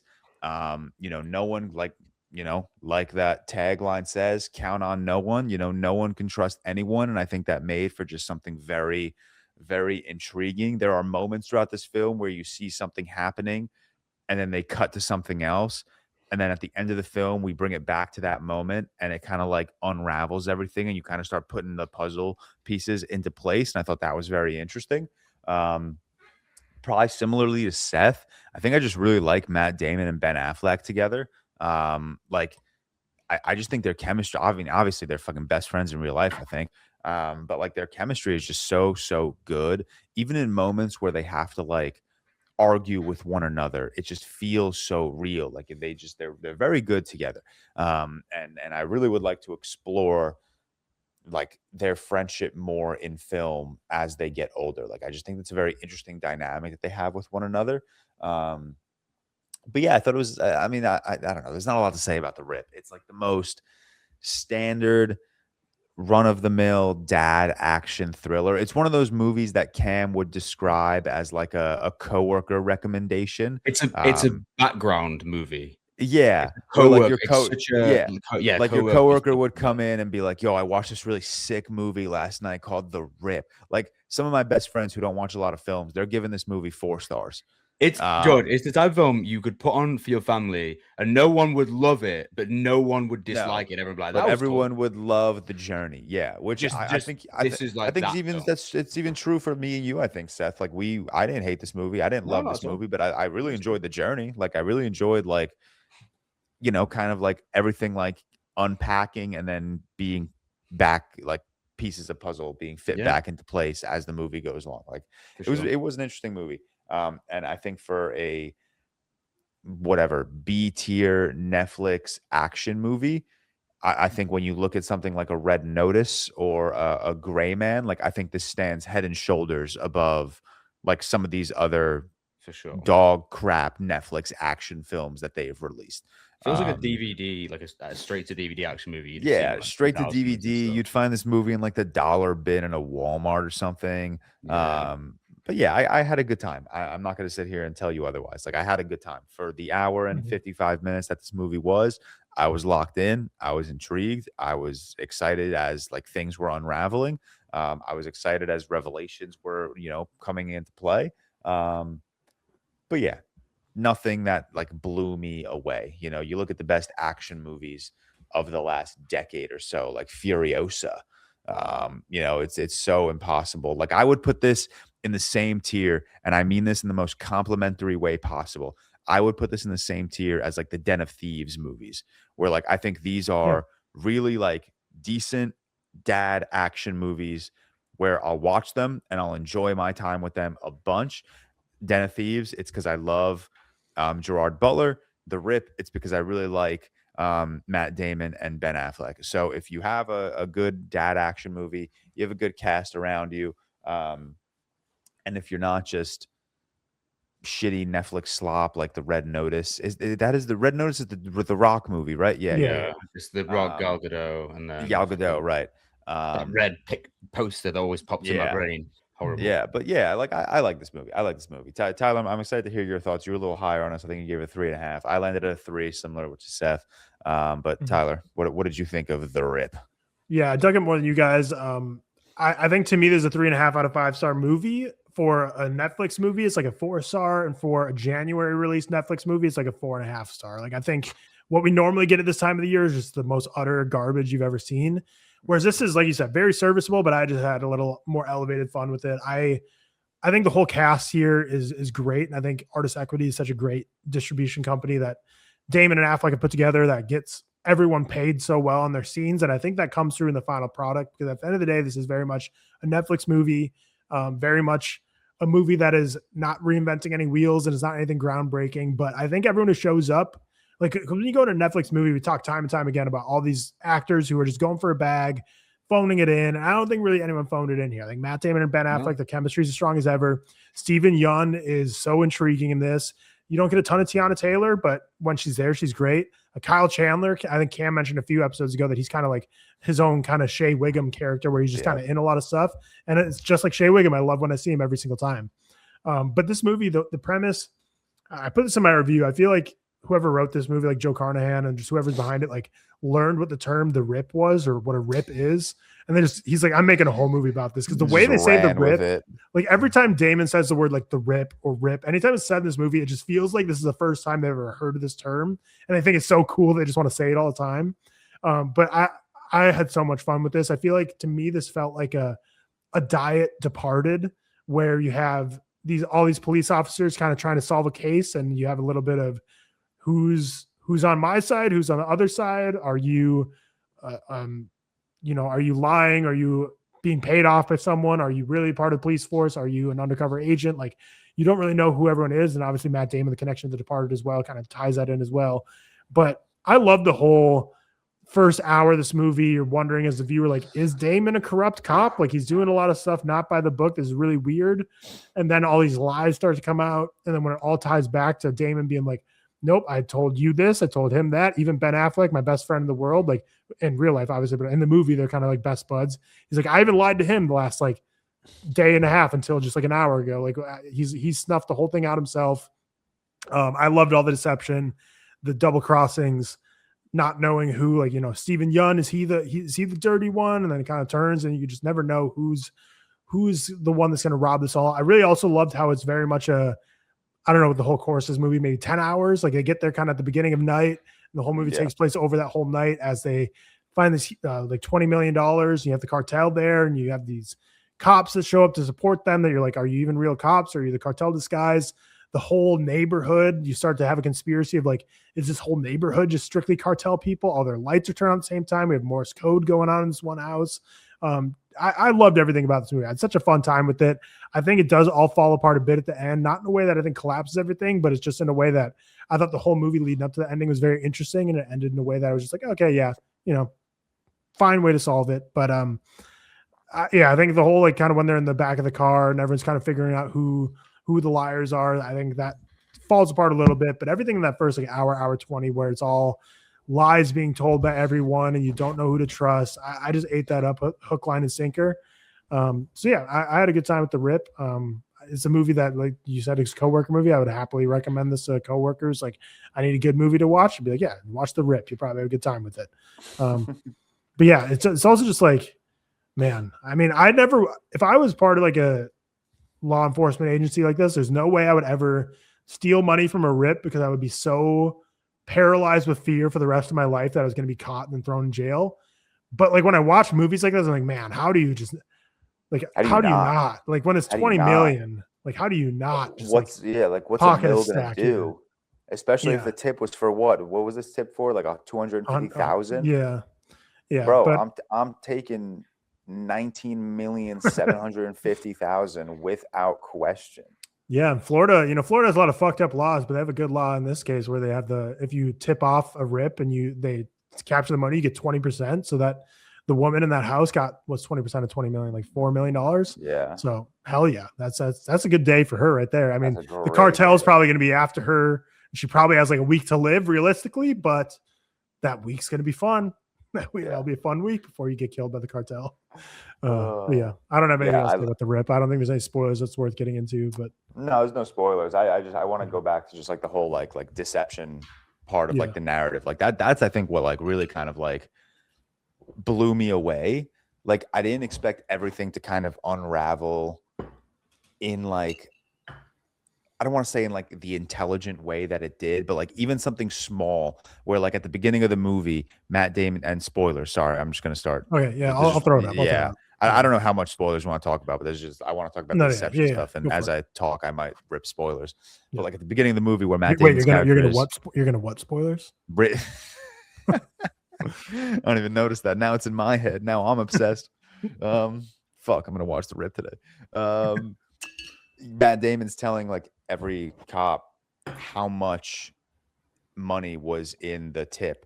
And he's telling everyone something differently. And like, that's something like as a viewer, you catch along and you're like, why is he telling everyone, like, why is he giving them all different figures? And then towards the end of the movie, that like kind of unravels and you're like, well, I told you 175. And when the call came in, it was 175. So you're on the fucked up side of things. And then even like, I'm surprised you didn't like the ending, but maybe like the ending didn't blow me away, but I loved like when they're all in the truck. And I loved when Matt Damon and Ben Affleck are talking to Stephen Yeun and Kyle Chandler. And they're like, yeah, like this is everything that's unfolded. Like even the conversation, Stephen Yeun, that you thought you overheard with me and Tiana Taylor in the garage about keeping the money, like that was all performative. Like, because like you said, all movie, I was like, is Damon like not a good person? Like, is he the corrupt cop here? Like, is he who I should be rooting against? And then like, you even feel that up until like the final moments of like, before they get into the truck with the money, where like Kyle Chandler is giving Matt Damon like the side eye, and you're like, damn, this is all very like suspicious and interesting. And then like as things unravel, I think it just becomes so much fun the way it like Matt Damon and Ben Affleck would like say something, and then it would cut back and you would see that scene unfold. Like there's the one sequence when Matt Damon goes to check out, or Ben Affleck goes to check out the Morse code, and in that moment we see a shadow of a hand and a gun pointed at Ben Affleck. But then the scene cuts and you don't see what that is. And then you see Steven Yeun come back and he's like, oh, he didn't need, or you see Matt Damon come back quickly after saying he's going to go and help out Ben Affleck. And he's like, no, he didn't need my help. Everything's good. So you're like, damn, maybe he is the corrupt cop. And then you cut back to that scene at the end and you learn that they were fighting. They did not trust each other. But in that very specific moment, Matt Damon kind of like just explains everything to Ben Affleck. He's like, listen, like I gave all of you different figures. Steven Yeun's character was the one that called in the figure because that was the number I gave him. We cannot trust him. And then like, I love that part of this movie. Like, just like the whole movie, you're kind of like, there's so many moments where you're like, that's interesting. Like, why is this happening? Like, why is it happening the way it's happening? And then at the end, when they're explaining everything, they just keep cutting back and forth to present and past. I thought that was very interesting. It's like a very like, it's like at the very least, I think this movie is respectable because it's at least trying, you know, it's at least trying to like keep us on our toes, keep us engaged. Whereas like, you know, I'll keep bringing back to other like Netflix action films, like The Gray Man and Red Notice. Like those movies don't try. Like they cast big name actors and assume that that'll take you to the finish line. But it doesn't. Cast big name actors and give us an intriguing narrative the way that Rip did. And, you know, I think you have a relatively successful movie on your hands. But yeah, that's, I mean, I don't have a lot to say about The Rip. I think it's a very interesting movie. I never really put it together. Like, I don't know why I didn't. I mean, I haven't seen her in much, but I didn't realize that the woman like in the house, I was Sasha Kaye, like the Supergirl from the Flash movie. So I was like, oh, interesting. But yeah, you mentioned like when Ben Affleck went to the Morse code house, like there was a good chunk of the movie where I was like, did Matt Damon just like murk Ben Affleck in that house? Like when he came back, I was like, did you just kill him off? Because he comes back and he's like, oh, I didn't need any backup. He's gone now. And I was like, well, that's what I thought too. So yeah, cool. Which again, you would never expect from like a duo between them where they're always best buds in movies, like Cam mentioned in his review. But yeah, The Rip, fun movie. Joe Carnahan, can't say I'm really excited to see what else you got, but you know. Yeah, what's your next action movie that follows up the A? What's your next same film you've done every time? And Maybe you The should watch Gray. But I'm excited to see Matt Damon. Is The Gray the one with Liam Neeson? Is that the one I'm thinking of? Yeah. I remember seeing that in theaters. Not good. You guys want to see the snow in New York right now? It is really see that shit. Beautiful. It snowed here last night a lot. The Gray isn't. That is nice snow. The Gray isn't. I was thinking of the Snowman. All right, let's move on. Let's talk Oscar nominations. A week ago or 6 days ago from the time that this episode about a week ago release. Was it on Thursday? It was on Tuesday. I think it's Tuesday, yeah. But we'll go from the top up. I mean, listen, we say this every year, and we're sorry. Animated short, documentary short, live action short. I'm gonna make an effort to watch all the short films. I know which site are you looking at so I can be in the same order as you? Shit, I'm on discussingfilm.net. Oh, I didn't even know they had a website. I'll go to the Academy website. Hold on. Okay. That's my bad. Oh. Which so the Academy, side note, but like on Monday, I just knocked through my tripod. On Monday, they tweeted saying for the official list of announcements, use the Academy's official page rather than journalists. And then people are like, damn, that really shows the state of the journalism industry because people are posting false things because like anything, these film accounts like Discussing Film and everyone has a dozen tweets preloaded, just ready to rip off, hoping they get it correct or have a couple variations. And it got me because I was even Discussing Film and it's a category I didn't care about. So it was like best original song. And I posted it on TikTok because I was like, oh, Wicked got one nomination because they were on best original song because they Discussing Film tweeted out the best original song nominees for Oscars and had the girl with the bubble in there. So then people were commenting like, oh, it didn't get discussing film tweet was wrong. So I was like, damn. So I I saw the Academy tweet. I was like, I feel like I was like, maybe they're overreacting because they're like, don't use anyone else's publication, use our official list. I was like, yeah, I mean, I guess obviously you want the clicks, but then discussing film, literally tweeting out the incorrect nominees. I was like, oh damn, they're supposed to be reputable. So discussing film on the hot seat. On the hot seat. All right, we'll go. I'm on the same side as you. We'll go top down, I guess. Okay. So actor in a leading role. I think the exact five everyone expected. Timmy for Marty, Leo for One Battle, Ethan Hawke for Blue Moon, MBJ for Sinners, and Wagner for The Secret Agent. I think Ethan and Jesse were the debate. That was the only, yes. the other four were locks, but between Ethan Hawke and Jesse Plemons was the debate. Yeah. I would have taken Jesse Plemons. I love Ethan Hawke, though, so I can't be mad. I would have taken Jesse Plemons in like my third spot, dude. Like Jesse Plemons was my number one for the voting of the ReelTok Awards. So he was 3 for me behind Timmy and Leo. Man, I would have fucking loved, and I love that. I love that social media. I mean, obviously, it's not going to do anything, but I love that social media is like banding together to be like, yeah, like the Academy fried this one. Obviously, this is an insane stack of 5 nominees, and it would be tough to be like, okay, which one are you replacing with Jesse Plemons? But I still think that's a big fumble on the Academy's part. Actor in a supporting role, again, this is a huge surprise. Benicio del Toro, Jacob Elordi, Sean Penn, Stellan Skarsgård, and then the 5th slot went to Delroy Lindo, which everyone at this point thought Paul Mescal was a lock. I mean, I love to see the Academy recognizing up and coming new age actors like Delroy Lindo. That was satirical, right? Like he didn't actually mean that. No, whether he did or not, Delroy Lindo didn't take it as satirical, and that's all that matters. There was a panic in his voice after Delroy. Also, like, what 70-year-old, like, bro, the guy's like 74. No one's up and coming at 70 years old, but no, Paul Mescal. I talked about it during Hamnet review that I said that I didn't think his performance was all that great. I thought it was really good. I preferred Jacoby Jupe for a supporting role over him. Mm-hmm. I love seeing Delroy Lindo in here more. So I love this. I love this group. I love. This is one of my favorite supporting lineups in years. I love every performance here, and I don't say that every year. Like, I love every performance. Here. This is a fantastic performance, but like even like, I think the even bigger shock is like you replace. It's not like a replacement type thing, but like you replace Delroy you replace Paul with Delroy Lindo. I think everyone assumed if anyone from Sinners would get into supporting, it would be Miles Caton. So I think that's even what like based on the Golden Globes and based on the Globe stuff, Actors Awards or actors, right? Like so that it was even like a bigger shock to me where you like see a Sinners nominee and it's not Miles Caton, it's Delroy Lindo, and it's like wow, it's such a cool nomination. It's such a if you go back to our Sinners review, I was on the record saying I did not think Delroy Lindo would be nominated because I think when that movie came out, everyone was like, which to be fair, people were kind of right. Sinners broke the record with 16 nominations, and everyone's like, oh, Sinners going to sweep the Oscars. We kind of know with the award season now they're not going to be sweeping, but they got a lot of nominees, which is great and deserved. But Delroy Lindo, I thought was a lock for like not going to be because I thought he was going to be forgotten throughout the year. And I mean, I said at the time I'd be happy if he wasn't, but the fact that he's in here, which to be fair, like whoever said Delroy Lindo is going to be forgotten and not be nominated was like somewhat accurate in the sense that like this was a massive shock that he was nominated. But I think we're all very happy about it here. So shout out to Delroy Lindo. No, I think this is a great lineup. The only thing I would maybe change, like I think Jacob Elordi's great in Frankenstein, but I would probably still have Miles Caton over him personally.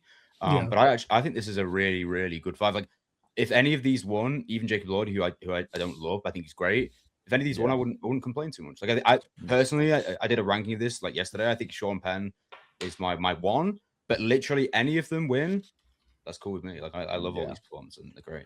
So question. So there's the debate of like youngest actor to win like an Oscar, and people are talking about like Timmy.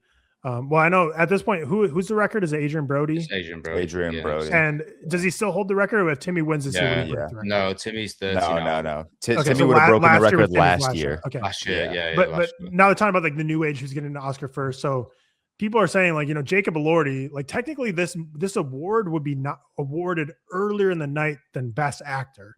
So technically, wouldn't Jacob Elordi like steal the younger than Chalamet to get the because technically it'd be technically I think he's like a whole year younger. So Jacob Elordi's 28, so he would have the record regardless. But I just think it's funny. Yeah, he's 28. Timmy's 30. But that would be supporting actor is the first award of the night.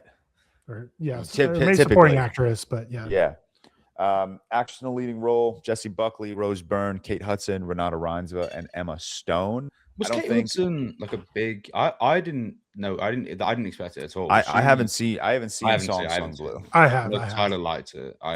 Yeah, I texted George right away. I'm like, George, I think this movie's gonna be up your alley. I don't think you're gonna love it because it's kind of a bit of a Sunday afternoon type of movie. Yeah. But I think Kate Hudson's great in this movie. And like I said during my review, she's hated on in this movie because it's taking away a spot from someone else. And I think the Midwestern accent always sounds so hokey that people think it's such a corny, bad, over the top performance. When I was born and raised in Minnesota, I went to college in Wisconsin, where it's based in Wisconsin. This is exactly what a Midwestern mom sounds like. But I think it's just that accent is such a Fargo-esque accent where people are like, oh, this is such an embarrassing performance. Like, no, that's very accurate. Again, I would rather have Chase Infinity in here. I would much rather than almost any nominee have Amanda Seyfried in here. But I think like she's a great performance that unfortunately, and I love Kate Hudson as a person. Unfortunately, I just think she's going to get shit on this whole Oscar season because she took a spot from someone else, which again, she's not in my 5. But I think she still gives a good performance and people are going to say it's the worst thing ever. One of my favorite tweets, though, when people like did the classic, oh, Song Sung Blue, not a real movie. Like no one saw this movie. And then someone quoted it saying it's the highest grossing film of any of the best actress nominees this year. It's just such a funny thing. Oh, Yeah, because people are like, Song Sung Blue is such a fake movie. And someone's like, dude, it literally made more money than all of those other movies. Else. So yeah, but it's very much a real movie. I really want you to see it, George. Yeah. I know. I will see it. I will. I'm going to try tick off. There are a couple of like big Oscar nominated films that I haven't seen, and Song Sung Blue is one of them. But I think coming into the nominees, people thought Chase Infinity was a lock. People thought that 5th spot was going to go to either Kate Hudson or Renata Reinsve, not both of them. I don't think anyone expected anything less than Jessie, Rose, Emma, and Chase Infinity, and then one of the two between Renata and Kate. So that was a fun, interesting shakeup. I think I think the biggest one here, the biggest miss for me, I think like Eva Victor is like top 2 of the year. Like I think she was sorry, baby. I think she's like I mean we'll get to it, but I think at the very least a lot of people thought that Sorry Baby would slide into original screenplay. But we'll get there. Actress in a supporting role: Elle Fanning, Inga, Amy, Wunmi Masaku, and Tiana Taylor. Love it. I don't think. Yeah, really good lineup, really solid lineup. I don't think anyone expected both sentimental value girls to get into it. And unfortunately, I think that's going to hurt both of their chances because I think it's going to split the vote between them. So I think right now this is genuinely just a 2-horse race between Amy and Tiana. Who was, God damn, there was a 6th that should be here. Well, I mean, based on people's expectations, people had like Ariana as a 3rd most likely to be a nominee. Really? No. I feel like I'm missing. I like Wunmi Masako. I don't know if she was like. No, she was a bit of a surprise. I love that this is the first This is the first category announced during the nominations, and Elle Fanning alphabetically was the first one that went. Actually, they didn't go alphabetically. Did they go? I don't know. Why was Elle Fanning first? Because Amy Madigan is it by last name? Yeah, Fanning. Okay. By last name, Fanning, Laleus, Madigan, Mata. Okay, yeah. So by last name, but Elle Fanning was the very first name of an Oscar nomination day to ever be shown. And that was like a surprise nomination. So it just started the day on such a tone of like, holy shit, this is crazy. But I love this 5. I'm not high on Amy Madigan. There was no way she wasn't going to get nominated based on the momentum. So I have no issues there. But Wunmi Masaku, that's awesome to see her get recognized. Tiana Taylor. Again, not my pick for actress in that movie, but yeah. Yeah, I'm not that high on. Fuck, Odessa Zion. That's one. Oh yeah, Jesus Christ. She should be here. She should absolutely. I would have her What at a 5. miss. I'm not that high on Amy Madigan. miss. Like I think she's a good performance, but like I think it's a cool nomination nonetheless. Like it's just cool to see. Yeah. Like, I mean, I think all of these are phenomenal performances. I think Elle Fanning is like the real like shouldn't be here, and I like Elle Fanning. Maybe I still really. But like you just think of like the great supporting performances of the year. Like Jodie Comer should be here over Elle. Odessa Zion should absolutely be here over Elle.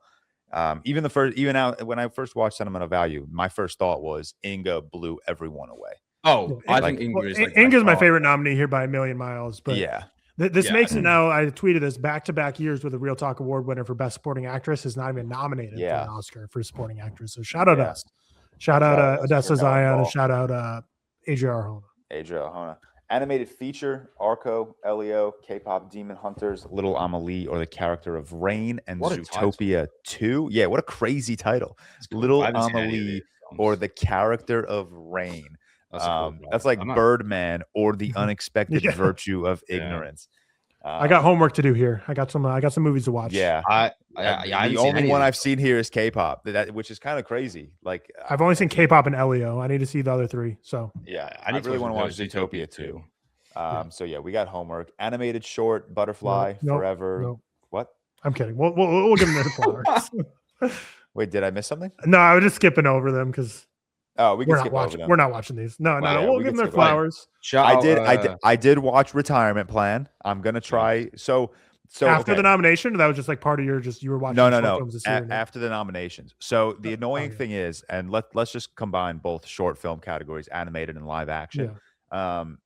Retirement Plan, and if you scroll down to live action short, Two People Exchanging Saliva. Those are the only two you can watch right now. You can watch A Friend of Dorothy if you don't live in America. It's on Disney Plus everywhere else. If you go to the singer's website, you can request a screener. So I requested a screener, still haven't gotten it.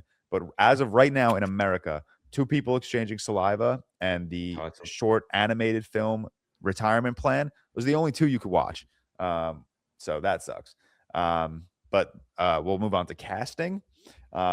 casting. I have Hamnet, Mari Supreme, One Battle After Another, The Secret Agent, and Sinners. My Two first horse race, comment, no? Maybe I that's not even my comment. My first comment is, how do you nominate Sentimental Value for 4 acting Oscars and then don't throw it in casting? I was thinking that as well. I don't know how they're judged. Is it like judged by best ensemble or like that's what I even said. I don't understand.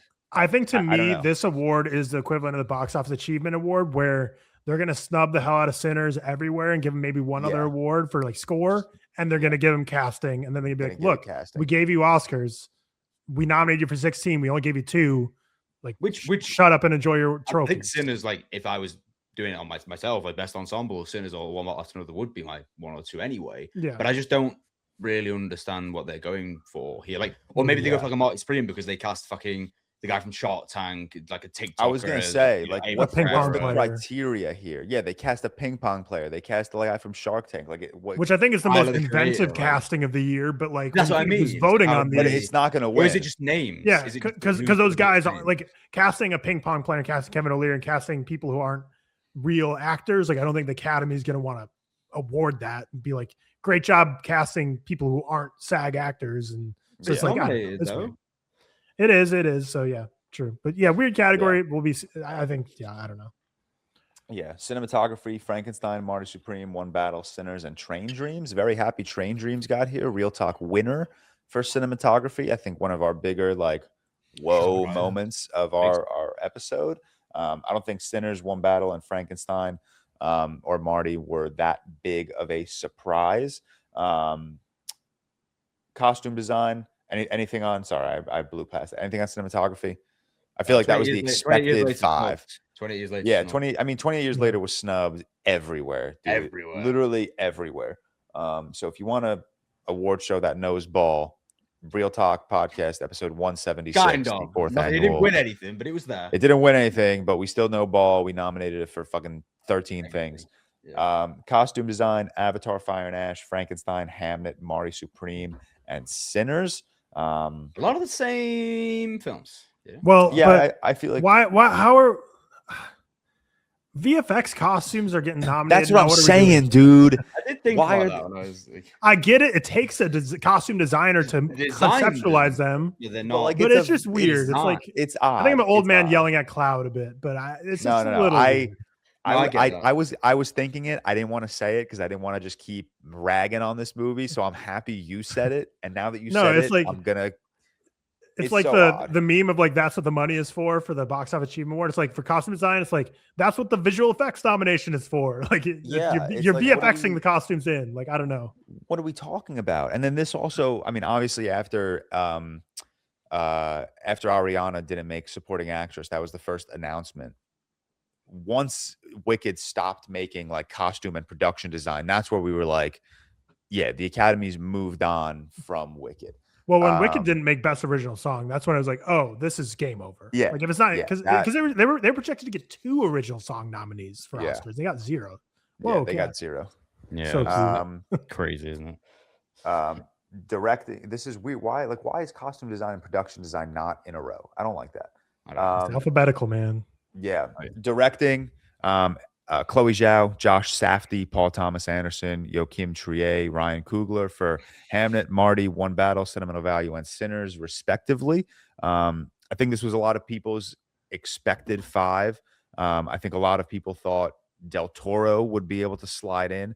Yo, Seth, is that cat gonna fall?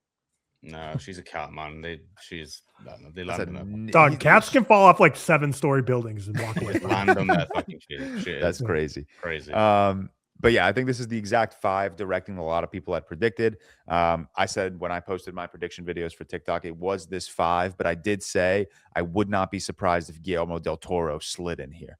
Like, he is an Academy darling. Same. I'm actually like surprised he's not. It's weird because it got nominated for 9. I don't want him in here because I don't think No, I don't want him in here either. But it's weird when you nominate a film for 9. Like, who directed that film? Like, it's like you're nominated for 9 Oscars. And he's already. won Best Director, no, for Shape of Water, or did he Best Picture? Yeah, director. And he got animated director, film. I think he was Guillermo del Toro's nominated for Pinocchio. Yeah, and he was nominated for fucking Nightmare Alley. Yeah. Oh, yeah. So it is weird. That's a bit weird. Yeah, it's interesting. I really thought, and who else? There was one more. Was it Hold on. Who did I have below the line? No, I only had Del Toro below the line. maybe Yorgos, because Yorgos is Yorgos. I mean, Begonia did get a lot of love at the nomination. Begonia so I did wouldn't get a lot of love. It's just because it's Yorgos as well. I think this isn't my 5, but I think it's a fine 5. I think it's a great 5. Yeah, I think this is a great 5. I mean, I know I'm biased. I would have loved to see Zach Kreger here. I would have loved to see Be Gone here for Resurrection, but I know a lot of people didn't watch it. I would like to see one Eva thing Victor here. Like Eva Victor would have been fantastic. Before we move on, one cut, no other choice, Zero Love. Yeah. They fucking hate Park Chan-wook. I don't know what it is. It's kind of crazy. It's crazy. And then I think everyone was expecting one nomination in original or in adapted screenplay. And it's just it's insane. Or at least an international film, but or at least international film. Like, it's crazy. Yeah, it's like, so I don't think this is the reason it didn't get nominated, but when the movie came out, we talked, or when the thing came out about him going against crossing the picket line at WGA and writing the film during the strike. I was like, oh, that's gonna like hurt any chances of like his peers nominating him, which the fact that Decision to Leave got 0 nominations either, I don't think that the WGA strike was the reason this isn't getting nominated, but I don't think it helped. Like, I think no. Park Chan-wook, I think at this point, we just assume he's never going to get Oscar nominated again, because his last 2 films were amongst the best of the year. That should have been shoo-ins for at least like cinematography and international film. So weird one. They hate him. Decision to Leave not grabbing a cinematography. When you see No Other Choice, you feel the same way about the cinematography of that. I've seen No Other Choice. Oh, you have? Okay. Yeah. And again, before we move on, just because we covered all the acting noms, a lot of first-time acting nominations this year. Delroy Lindo, Michael B. Jordan, Wunmi Masaku, Tiana Taylor, Stellan Skarsgård, Wagner Moura, Jacob Elordi, Rose Byrne, Renata Reinsva, Inga Ibsdottir Lilius, and Elle Fanning. So a handful of first-time nominees. 2 other things with the acting. Chalamet is now the youngest ever actor to have 3 Oscar nominations since Marlon Brando. Kind of crazy. And then Begonia is the 3rd film that Yorgos has directed Emma to an Oscar nominee for. I think the record is 4 right now. De Niro and Scorsese. They'll for sure get there. I think they'll for sure get there. I think they'll definitely get there. So De Niro and Scorsese are at 4. Someone else was at 4. I forgot. It was this article I had read. I forgot who the 4th was. But yeah, continuing documentary feature film. I'm gonna not gonna lie. The only one here I've heard of is The Perfect Neighbor. And I have seen that one. Good documentary. Yeah. Realistically, I would love to say in a perfect world, I can watch every single Oscar nominated movie or documentary or live or feature film or short for, but documentary, I'm just not going to get to these, but I have seen The Perfect Neighbor. So shout out. I'll watch it. Same with the short film editing. F1, baby. F1. Crazy. What is it? 3-time Oscar nominee? I mean, we'll get to it, but here's the first. I'm really happy. So, okay, the nominees for editing: F1, Marty Supreme, One Battle, Sentimental Value, and Sinners. I'm so happy F1 is here. And I'm so happy Marty Supreme is here, because I think in both cases, it's so difficult to make sports in film look really fucking cool. And I think Ronald Bronstein and Josh Safdie did the best they could to make ping pong look sick as fuck. And then I think Steven Marione and Joe Kosinski made F1 so I mean, not that F1 is not riveting outside of a movie, but they just like the way the camera's moving on the track, the way it's stationary on multiple parts of each like part of the car, the way it's like bouncing back and forth between cars and drivers and turning. I think that movie is just cut together in such an electric, aggressively electric way, and I just absolutely love it. So I'm I know I have the F1 bias. I know you weren't too high on that film, but I really do think it's such an awesome like outing of just technical filmmaking, and I think it's just really cool. One battle, sentimental value is an interesting one for editing. I don't know if you agree with that. No, whatever. It's whatever. Yeah, to me, honestly, Marty Supreme's probably my favorite editing out of this group. Not even close to my favorite movie out of this group, but editing wise, it's my favorite here. Yeah. Marty Supreme's cut together really, really awesome. International feature film. Brazil's nominee was The Secret Agent. France, it was just an accident. Norway, Sentimental Value. Spain, Surat. And Tunisia, The Voice of Hind Rajab. I mean, we talked about it already. No other choice. Yeah. I was about to say no other choice, but then I realized I had to add another no other choice. I will keep defending Resurrection to the day I die, and I think if more people saw that movie, it absolutely would be here. Neja 2, we didn't talk about this in animated feature, but no nominees for Neja 2. Very sad for me. I got some catching up to do with the international film, especially Secret Agents, the only Best Picture nominee I haven't seen. But I do want to watch The Voice of Hind Rajab, Surat, and It Was Just an Accident. Yeah, I'll definitely be seeing all of these. But it looks like China, they selected a film about the Nanjing Massacre called Dead to Rights as their submission for Best International Film. So they didn't choose Resurrection or No Other or Neja 2 for their submission to the Oscars category here. But I think this is probably more a result of being more involved in film Twitter and the film community. But I feel like this is the first year when the 5 nominees came out for international film where I'm like, yeah, I know about all these films. I've heard about them. I have a general awareness of the general reaction to them. I feel like every year prior to this, there's been at least 1 or 2. I'm like, I've never even heard of that, but I'll go watch it. Whereas this one, like obviously The Secret Agent, it was just an accident. Sentimental Value been talked about a ton. I've seen a lot about Surat on Twitter because a lot of people are very anti, but there's a lot of people that love it, but a lot of people think it's kind of trash. And then The Voice of Hind Rajab is the one I've heard about the least, but no, it's a cool group of 5. Obviously I want to know other choice to be in here, but cool group. I've only seen Sentimental Value, but this is probably like my number 1 category that I'm like really going to lock in and get them all checked off. Yeah. So. Yeah, me too. I would love to. We'll move past live action short film, makeup and hairstyling, Frankenstein, Kokuho, Sinners, The Smashing Machine, and The Ugly Stepsister. Smashing Machine got an Oscar. I saw so many people are like quote tweeting that video of Dwayne Johnson's standing ovation at Venice, I believe, from like months ago. And a lot of people are quote tweeting it saying like, you really thought you were going to be an Oscars nominee. Go back to making slop, little man. Yeah. I mean, so funny.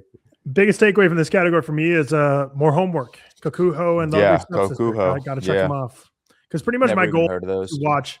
I'm going to watch every single Oscar nominated film other than the documentaries, any short films, and anything that's just original song. But everything else, every other category, I'll absolutely watch everything of, including like VFX when we get there. Got to watch The Lost Bus, but Kokuho is, I mean, I've heard of The Ugly Stepsister and I've heard actually really good things about it, but Kokuho is a movie I have never heard that ever uttered once. So never. I don't know if it was expected to get in here as a nominee, but I don't know. Literally not once have I heard that. Yeah. Original score, Begonia, Frankenstein, Hamnet, One Battle, and Sinners. This might be the second most locked award of the night, I think, behind Avatar for visual effects. I think Ludwig Göransson is a runaway favorite. Hopefully the Oscars doesn't fuck up and actually shows us his speech. It doesn't make us watch it on Twitter a couple hours later, like the Golden Globes. I Happy Yearskin Frendrix was here for Begonia. I think that's one of the more underrated scores of the year. And Did then you see obviously the interview about him, about how he scored Begonia? No. So he never saw any footage or the script of the movie. All Yorgos Lanthimos told him was 3 keywords: bees, basement, spaceship. And that's all Jerskin Fendrix had, and he made the entire score from just that. Never saw footage of the film before delivering the score. Never read the script. Just given those 3 keywords. I'm sure there's more collaboration than that, but to not even see the script or see the movie and make your score, insane. That's insane. That's crazy. That's okay. I think he should win now. Now I think I think he is the best score of the year. Hating on Max Richter. I'm gonna still hate on Max Richter. Yeah, chill. Max Richter. That was a good score at Hammett. Original song, Dear Me. There's your Diane Warren fucking. I mean, Jesus Christ! Like, she could do anything and just get a nomination. Like, just stop. Genuinely, why do we still have day jobs? Why are we not unloading nuclear bombs on the Kalshi and Poly Market on Diane That's Warren what I'm to get saying.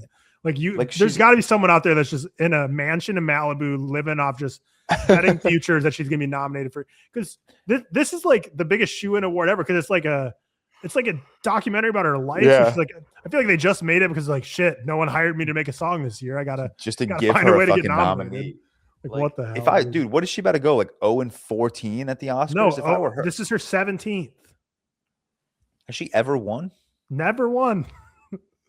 I saw the funniest tweet too. Someone was like, when Diane Warren retires or we'll say retires, whenever she retires, they should just make the best original song nominees just only have 4 from the future on. Just like once she retires, like no longer you're allowed to have 5 nominees. It can only be 4 every year nominated. Ridiculous. So she's the biggest.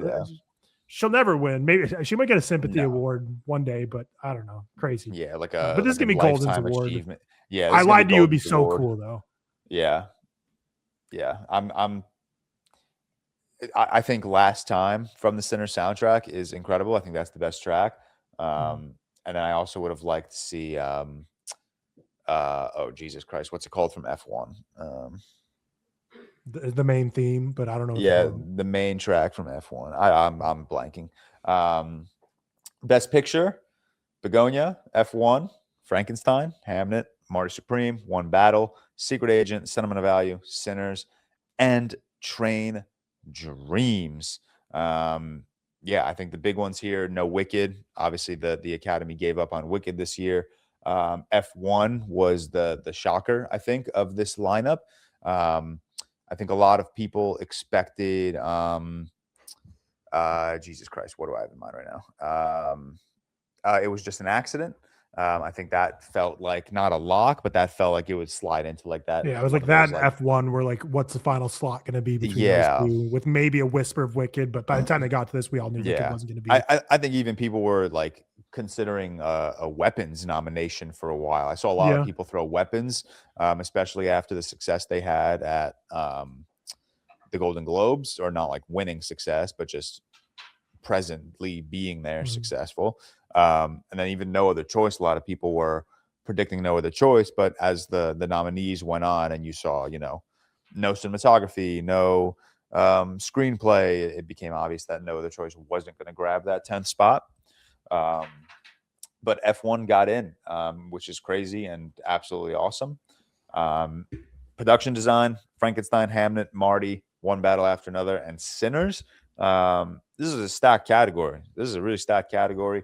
Marty Supreme, I think, is my favorite of these in terms of production design. I think Sinners is phenomenal as well. Hamnet is beautiful. Frankenstein is beautiful. One Battle After Another is insane. Really, I think Marty Supreme is so underrated because like people, I think it's hard for people that aren't in tune with film to like understand. And I'm not trying to act like I'm superior, but I just think the average person doesn't fully appreciate making a period piece like that so accurate. Yeah. And how that felt so raw and real and of the time. And it takes so much effort bringing to life. Yeah. Bringing to life 50s New York in the way that they did. Like even on like third watch, like I'm noticing like fucking like Apple stands in the background that you don't see now, but that you would see in the 50s. And it's like so fucking crazy to me. Like the detail that went into the Marty's production design.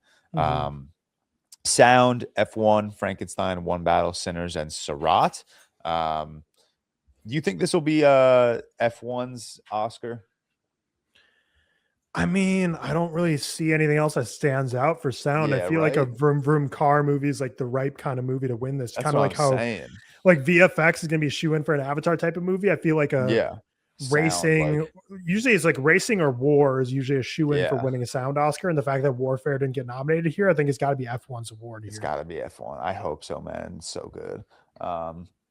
Visual effects, who cares? Congratulations, Joe Lettieri, Richard Bateman, Eric Soinden, and Daniel Beret. Hey, but shout out to our mid of the year getting nominated. Oh yeah, shout out Jurassic World Rebirth getting an Oscar nomination. So stupid. Did you watch The Lost Bus with McConaughey? No, but I'm gonna because I want to be a Okay. completionist, and I think it's like on Apple TV or something. But yeah, Yeah. I mean, Okay. I guess it. I mean, I know it's about wildfires, so I'd imagine that's where the VFX comes into play. But Yeah, probably. And then the screenplays adapted: Begonia, Frankenstein, Hamnet, One Battle, and Train Dreams. I mean, we keep saying it, but again, the big one is No Other Choice. And then original screenplay: Blue Moon, It Was Just an Accident, Marty Supreme, Sentimental Value, and Sinners. I think a lot of people thought Sorry Baby would slide in here. I think a lot it of seemed like the people were- spot to give it some appreciation. It seemed like the perfect spot to give it some appreciation. I'm happy to see Blue Moon here. I think it's a fantastic movie and a fantastic screenplay. I have to watch It Was Just an Accident. And then Marty, Sentimental, and Sinners. I personally would have taken Sorry Baby over Sentimental, but I know I'm not as high on Sentimental as a lot of people, but I think it's a great movie. But I would have loved Sorry Baby. Like finishing this list and not reading Sorry Baby once is sad. Yeah, especially I don't know. I would have liked to see Julia Roberts push it, the Golden Globes, make a little more of an impact. Unfortunately, it didn't, because people always say like Golden Globes doesn't impact the Oscars. I know it changes year by year based on the timing, but when the Golden Globes happened this year, Oscar nomination voting was very much still open. Actually, I don't even know if it opened yet. I think the 1 week window opened like a day after it. So yeah, that very much matters and pushes campaigns. And I think we saw that help The Secret Agent here. I mean, that got into Best Picture over It Was Just an Accident. And I feel like the Wagner Mora and the international film of it all really pushed it to get a Best Picture nom. So yeah. But overall, I think, I don't know, if every year we've been on the ReelTok podcast might be like the best the Academy's done with nominations. I was gonna say, I mean, even like, and I'm sorry, I don't mean to rag on like last year, but like even when you look at like last year's nominees, like it was The Brutalist, it was Conclave, and I'm not saying these are bad movies. They're just but boring. you're forgetting Amelia Perez got like 13 nominations last year. Yeah, Amelia Perez, including wins like Amelia or Zoe Saldana. Like that was the big stain on last year, which was crazy. And but then you had like random like incredible nominees like Coleman Domingo for Sing Sing, or like, you know, Guy Pearce in The Brutalist. Like I think he should have won supporting actor of the nominees, but you give it to last year was so interesting because the 4 acting nominees went to 4 lead actors. You know, like it's crazy. Zoe Saldana was the lead in Amelia Perez, and Kieran Culkin was the lead in A Real Pain. I don't care what anyone else says.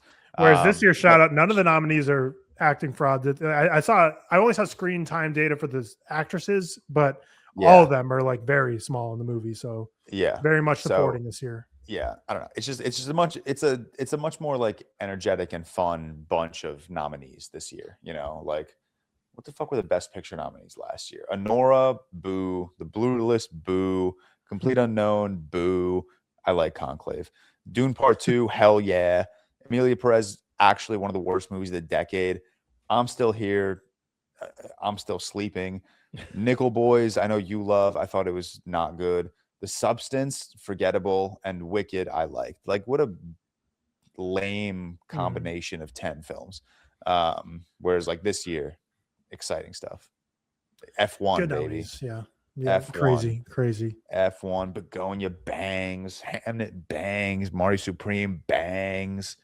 One Battle bangs. Sinners, Train Dreams. Oh my God! Overall, any one of these movies would have won last year. Yeah, I mean, it's a great year. It's a great year. Yeah, great year. Sorry, I didn't mean to rag on 2025. No, you're good. The funny thing is, 2025 was a great year for film. You know, I mean, Yeah. 2024 was a great year for film. You know, when Yeah. you look at the top half, you got like Furiosa and Dune. Like it was just like a hot, top heavy. And I know you would throw Challengers in there. Like they were such like good movies, man. Mhm. Trap, But man. whatever. Trap. Oh my goodness, Trap. God damn, what a year for film. Yeah, All right, let's move that'll- on. Let's move on to trailers and movie news. Damn, that was crazy. I just blew through all the movie news too while you were paused. All right, now we're back, so we're gonna redo all of that. We got a trailer for Masters of the Universe, which means nothing to me. I don't know anything about this lore or the stories, but I You do never like watched Daniel He-Man growing Pemberton. up? Never watched He-Man growing up. I didn't either. So Yeah, never watched any of that. So I'm lost on the lore. I think the trailer looks like fine. It looks cool, I guess. Like it looks like a big world, cool character designs. I really like Daniel Pemberton as a composer, so I'm excited for that. Jared Leto is in this, so he's kind of known as like the franchise slasher at this point. So that kind of scares me. But we'll see. We got trailers for Invincible and Maul Shadow Lord.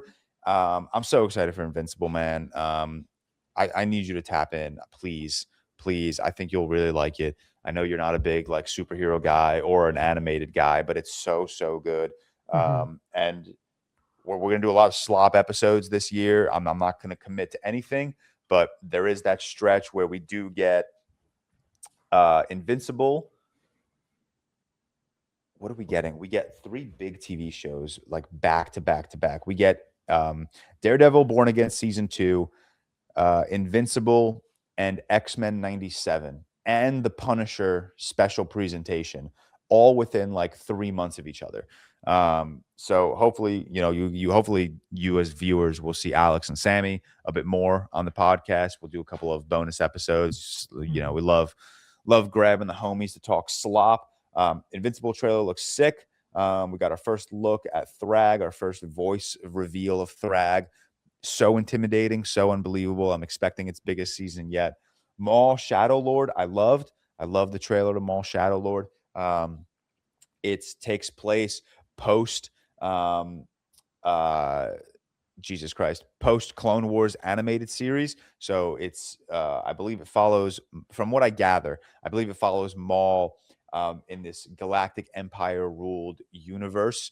And he's surviving. He's trying to build his brand up again. The animation looks awesome. It really reminded me of like this hybrid of the Clone Wars animated series plus like arcane style animation, which really like intrigues me. I also just love the character of Darth Maul. If you've never seen the Clone Wars animated series, I understand why you might not have like really great like memories of this character, because you do only see him in the Phantom Menace, but he does return in the Clone Wars animated series, big part of it. And I think he's just fucking incredible. I think the character is just one of the best written Star Wars characters out there. Some movie news. Taika Waititi says his upcoming Star Wars movie will harness a little more fun from the original films. That either is good if the fun is more Thor Ragnarok reminiscent, but that could also be really bad if the fun is more Love and Thunder reminiscent. So we'll see. Sam Raimi says Spider-Man 4 won't be resurrected ever. I put that bit of news in here for Seth, but he's not even here. It's like, why would you even say that, Sam? Like, we know, but let us be delusional. Let us be delusional and just think, you know. Christina Hodson is officially writing the script for the Batman Brave and the Bold. She's previously written The Flash and Birds of Prey. So that sucks because she can't write. Andy Muschietti is set to direct. However, he's just so much more in demand now because of the success of Welcome to Derry. And he's also working on Welcome to Derry season 2 right now. So I think he is attached to the Brave and the Bold, but I think a lot of people are expecting him to pull out of the Brave and the Bold. Psycho Killer, a new killer horror film from Andrew Kevin Walker, who wrote David Fincher's Seven. The film follows a police officer who tracks down a killer after her husband, a highway patrolman, becomes one of his victims. I don't know a lot about this. Honestly, as I was like going and sifting through news, it was the first I had heard of this. But Andrew Kevin Walker, I guess, wrote Seven, which I didn't know. But that really intrigues me, you know, bringing back to a serial killer aesthetic. Awesome. Another bit of news for Seth. Lionsgate is developing a TV series about the history of Manchester United. That means nothing to me. It intrigues me, I guess. I don't really care for soccer, unfortunately, as much as I would like to. But that seems like something that'll be a fun watch. Mike Flanagan's Exorcist film will release in March of 2027, and the film stars Scarlett Johansson and Jacoby Jupe. I don't think we know specific plot details, and I don't think we have any more cast confirmed or even any more crew confirmed outside of Flanagan, Johansson, and Jacoby. And then lastly, Cate Blanchett will return as Valka in the live action How to Train Your Dragon 2. She voiced Valka in How to Train Your Dragon 2, the animated film. And that was like one of the, when it was announced that they were doing live action films based on the trilogy of animated films, there was a lot of like castings where people were like, well, why don't you just get the voice actor? So Gerard Butler joined to play Hiccup's father as the voice actor, and he also joined as the live action father. Cate Blanchett as Valka was another one of those where it was like, well, why don't you just get Cate Blanchett? Like, she fits the role perfectly. Like, she even looks like her animated character. So that's a really awesome live action casting. I like the first live action How to Train Your Dragon movie. Obviously, it doesn't hold a candle to the animated film, one of my favorite films ever. I liked it too. Yeah. Don't people normally say, I haven't seen the animated ones, don't people normally say How to Train Your Dragon 2 is like the best one? So is this like exciting to see them go after it now in live action? Or no, I like the first one will always be my favorite, but I think the whole trilogy is near perfect. Like, I think when you talk about the greatest animated film trilogies ever, Toy Story is always the first one that comes to mind. I would probably take How to Train Your Dragon. I think How to Train Your Dragon is fucking stunning. All three films, especially the first one is perfect in my mind.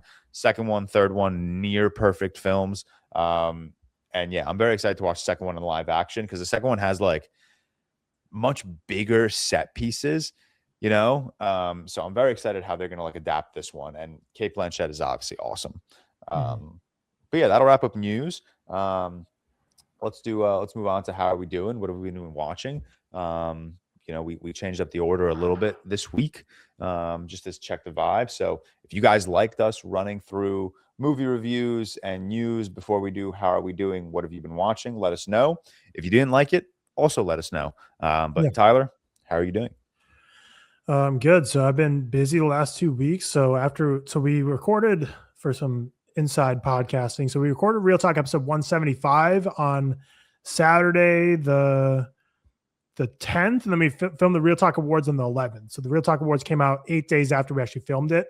So we did 2 episodes and 2 Real Quicks and 2 Patreon episodes all in that one weekend. In the last 2 weeks, we've all been off. So immediately after filming those 2 back to back, I traveled to Cleveland for work for a quick there and back for 2 days. And then Riley and I departed for our honeymoon. So it was a really fun time. We went to Puerto Morelos, I think is where it technically is, but we flew into Cancun Airport. It's like 30 minutes away, kind of by Riviera Maya.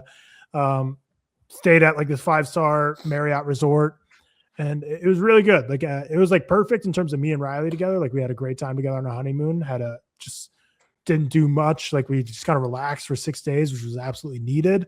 But in terms of the resort, like there were some things we can nitpick. Like there was things that definitely like bothered us. It's like when you go to like McDonald's, you can't complain if you don't like your burger. But like when you go to like a 5-star restaurant, I feel like you can kind of like be a little more pickier, because if you're paying for like that, how much you're paying, it's like you can be a little more nitpicky. Like the biggest bummer, which was like super lame, was we booked a private snorkeling excursion that was supposed to take us through like cenotes and take us through the jungle and areas outside of Cancun. And it was like $550. And we were there. We were supposed to be picked up at 8 a.m. We just like were waiting in the lobby. They no-showed. We contact our rep who like works for the resort we work at. So it wasn't just some like random company. And she's like, oh, like their car broke down. We're going to see if they have another car. Contact us an hour later. Nope, they don't have any other cars. So you guys are out of luck. You can't come today. We were leaving the next day, so we couldn't postpone it to the next day, and they don't refund your money. So we just have a certificate for snorkeling for that. It's good for the next 365 days. So yeah, we're definitely working with So American annoying. Express on that one. We're definitely disputing charges on that one, trying to get Yeah. that, because to pay that much money and then they just like don't show up and like, sorry, nothing we can do about it. That was bogus.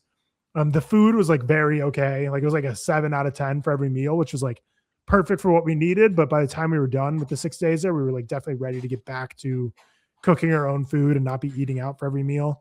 But no, the honeymoon was great. Also like the area in Cancun we were like didn't have the best like beaches. There was a lot of seaweed and it just wasn't like you couldn't really swim in the ocean there. So, you know, there's stuff we learned, stuff we didn't learn, or like things could have been a little better, but also like it was also like amazing and magical. And I'm being very nitpicky, but it's just like when you spend all that money and have like this built up idea in your head of like, oh, it's my first time staying at like a 5-star resort, you know, like a luxury collection. A little underwhelmed, but like we still had a great time. And the customs was like super easy, like weirdly easy. I know I texted you. I was like, did you have to fill out this like customs form when you were like leaving? You're like, no, I've never seen that before. I was like, okay, well, I guess we don't need it. But like, I don't know, like with an American passport, we just like walked right in. Like everyone's like, oh, Cancun airport's like, maybe we just wanted a certain time that wasn't super busy, but we got our bags real quick in Cancun. We checked our bags, got through customs easy, walked right out to our transportation. We were fine. Coming back to America, like I've seen the Austin airport of horror stories with Seth. Like when he was coming back from London, like it took him hours to get his bag. But for us, like we got off the plane, went to customs. There's no line. We just showed him our passport. Like, okay, welcome back. And it's like, damn, I thought it's been a long time since I traveled internationally, and that was very smooth. But I hear that Europe is a lot more difficult than like going to Mexico or something, because I'd imagine it's just so common going between America and Mexico, and it happens so often that they streamlined it. But no, super easy getting in and out of the country. But yeah, I got back on that Wednesday. Thursday night, we went to another like omakase experience, which is like a private chef, sushi chef, for a very small, intimate setting. It was total of 6 people. Normally they have 10 seats, but it was a 6-person where the chef just cooks like a 15-course dinner right in front of you. But like each course is like one sushi roll, or like one sushi piece is like one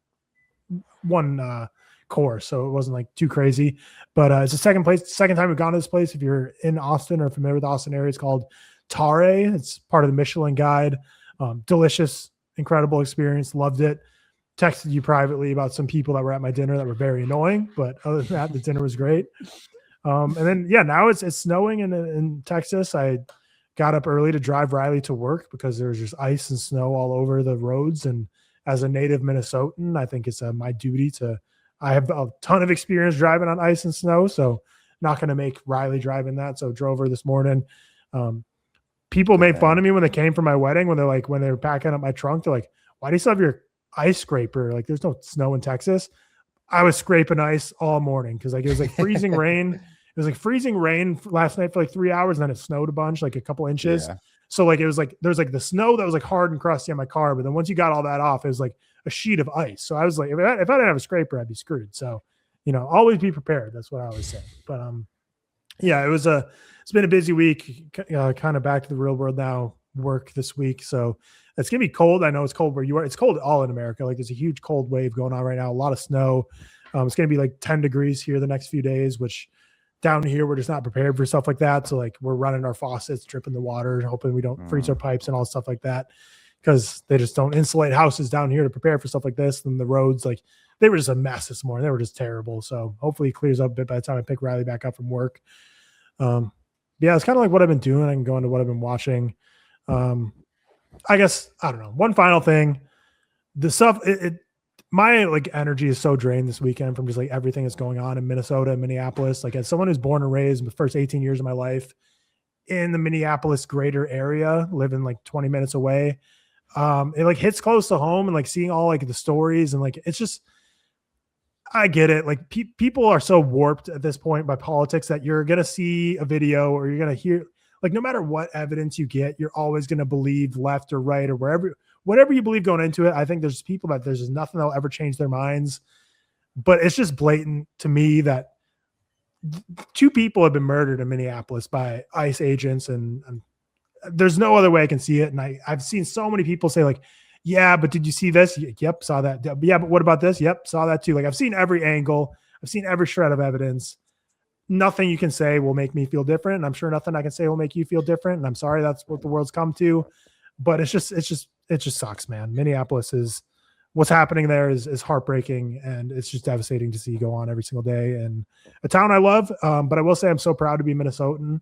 Seeing literally freaking 100,000 people on Friday doing the biggest general strike that's happened in America since 1920s. Super cool. And you see so many videos of I feel like so many people are warped to be everyone protesting is just blue haired liberal millennial Gen Z's. Dude, I've seen so many videos of 70-year-old grandpas. There's people in walkers that are getting tear gas. This is truly so many people coming together in the community. So I'm proud of Minneapolis, proud of Minnesota, but it just fucking sucks what's going on, man. It's just this administration, we still have 3 more years of it. And I just don't know how we are going to get through those 3 years without something truly terrible happening. And we've already had 2 deaths. So it's that's already truly terrible, but I fear for what's to come, unfortunately. But what I've been watching ever since the last 2 weeks. So I talked to you briefly about this offline Borg versus McEnroe.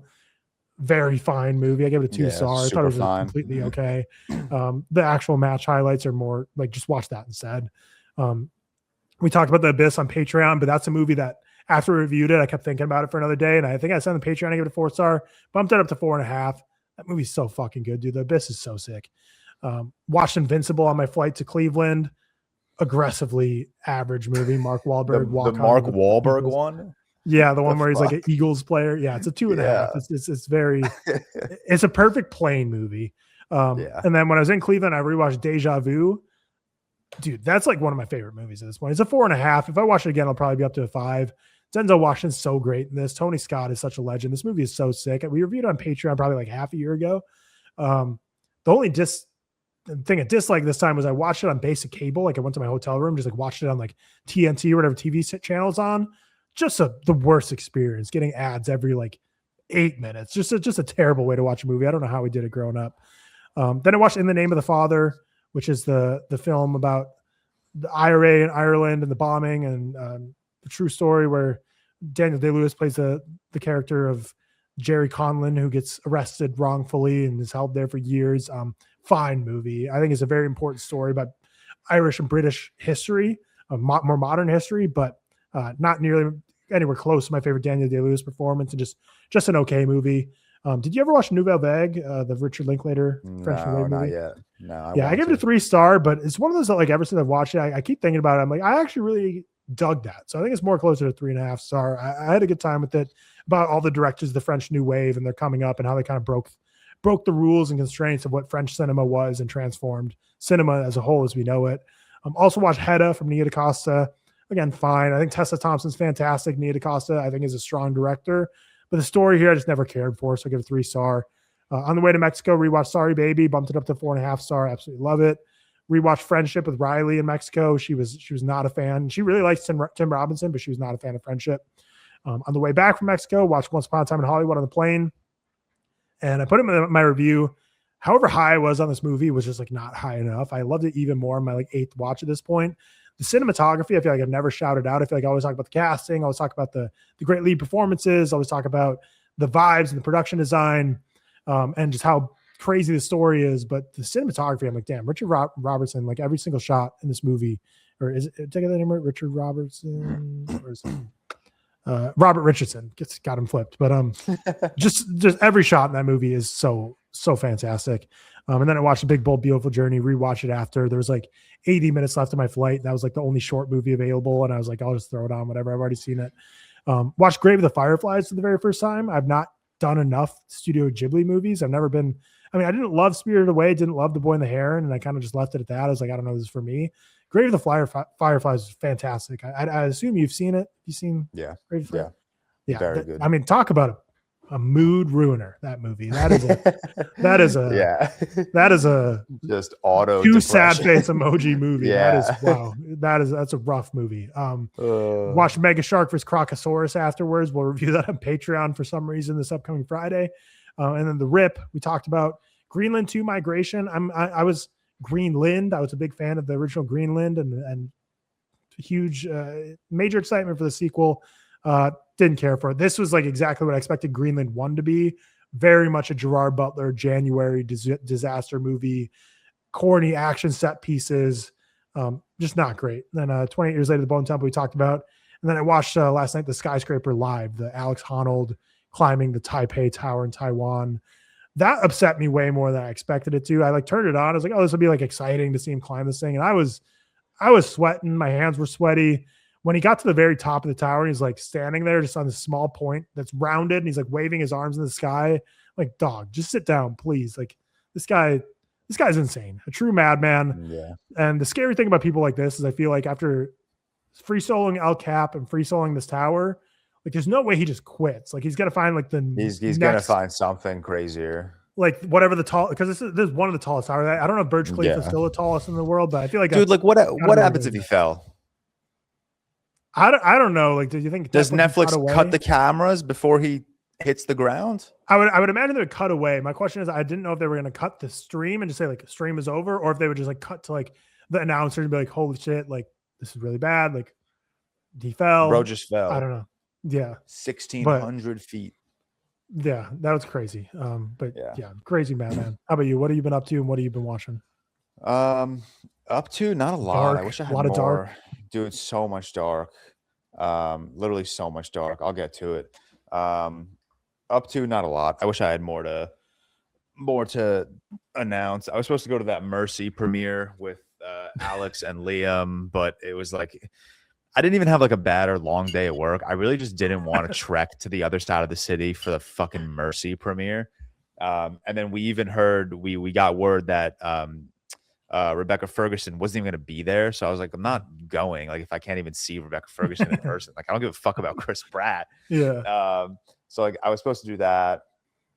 Played a little tennis, swam a little bit, worked out. Nothing crazy. Aussie Open. Yeah. I'll just move to what I've been watching because I really haven't been doing much. You know, I've been getting out a little bit with friends. I was in Jersey City last 2 weekends ago with Rob. I was out with some of my tennis friends in Victoria last night watching some of the matches. But yeah, other than that, not a lot. Working out a lot. I've been making it a point to like really commit to exercising this year. And even last year, like I was exercising a lot last year, but it was just so half-assed. Like I felt myself like losing inspiration as the year went on last year. And even like after coming back from Austin, like all the barbecue was so heavy. I was drinking a lot more beer than I usually drink. And I like looked in the mirror and I was like, I don't really like what I'm looking at right now. So I've really like committed this year to continuing to work out. Cause it's not like I wasn't working out last year. I was just half-assing everything, but like I've been pushing myself a lot more. I've been pushing myself to failure a lot more. I've been doing a lot more cardio this year. Just like really like just grinding at the gym. Like it's been like a big, I don't like set New Year's resolutions, but like I was at a really good place prior to everything that's happened. And I want to get back to that place. And I feel like ever since then, it's just been like it's been a motivation thing. It's been an inspiration thing. And I feel like I've lost that. So, been getting back to the gym a lot, which I'm really happy about. I even texted you like we're going to the gym when I'm in Austin. So be prepared. We're grinding. I don't care if we have to wake up early before work or go late after the movies. We're grinding.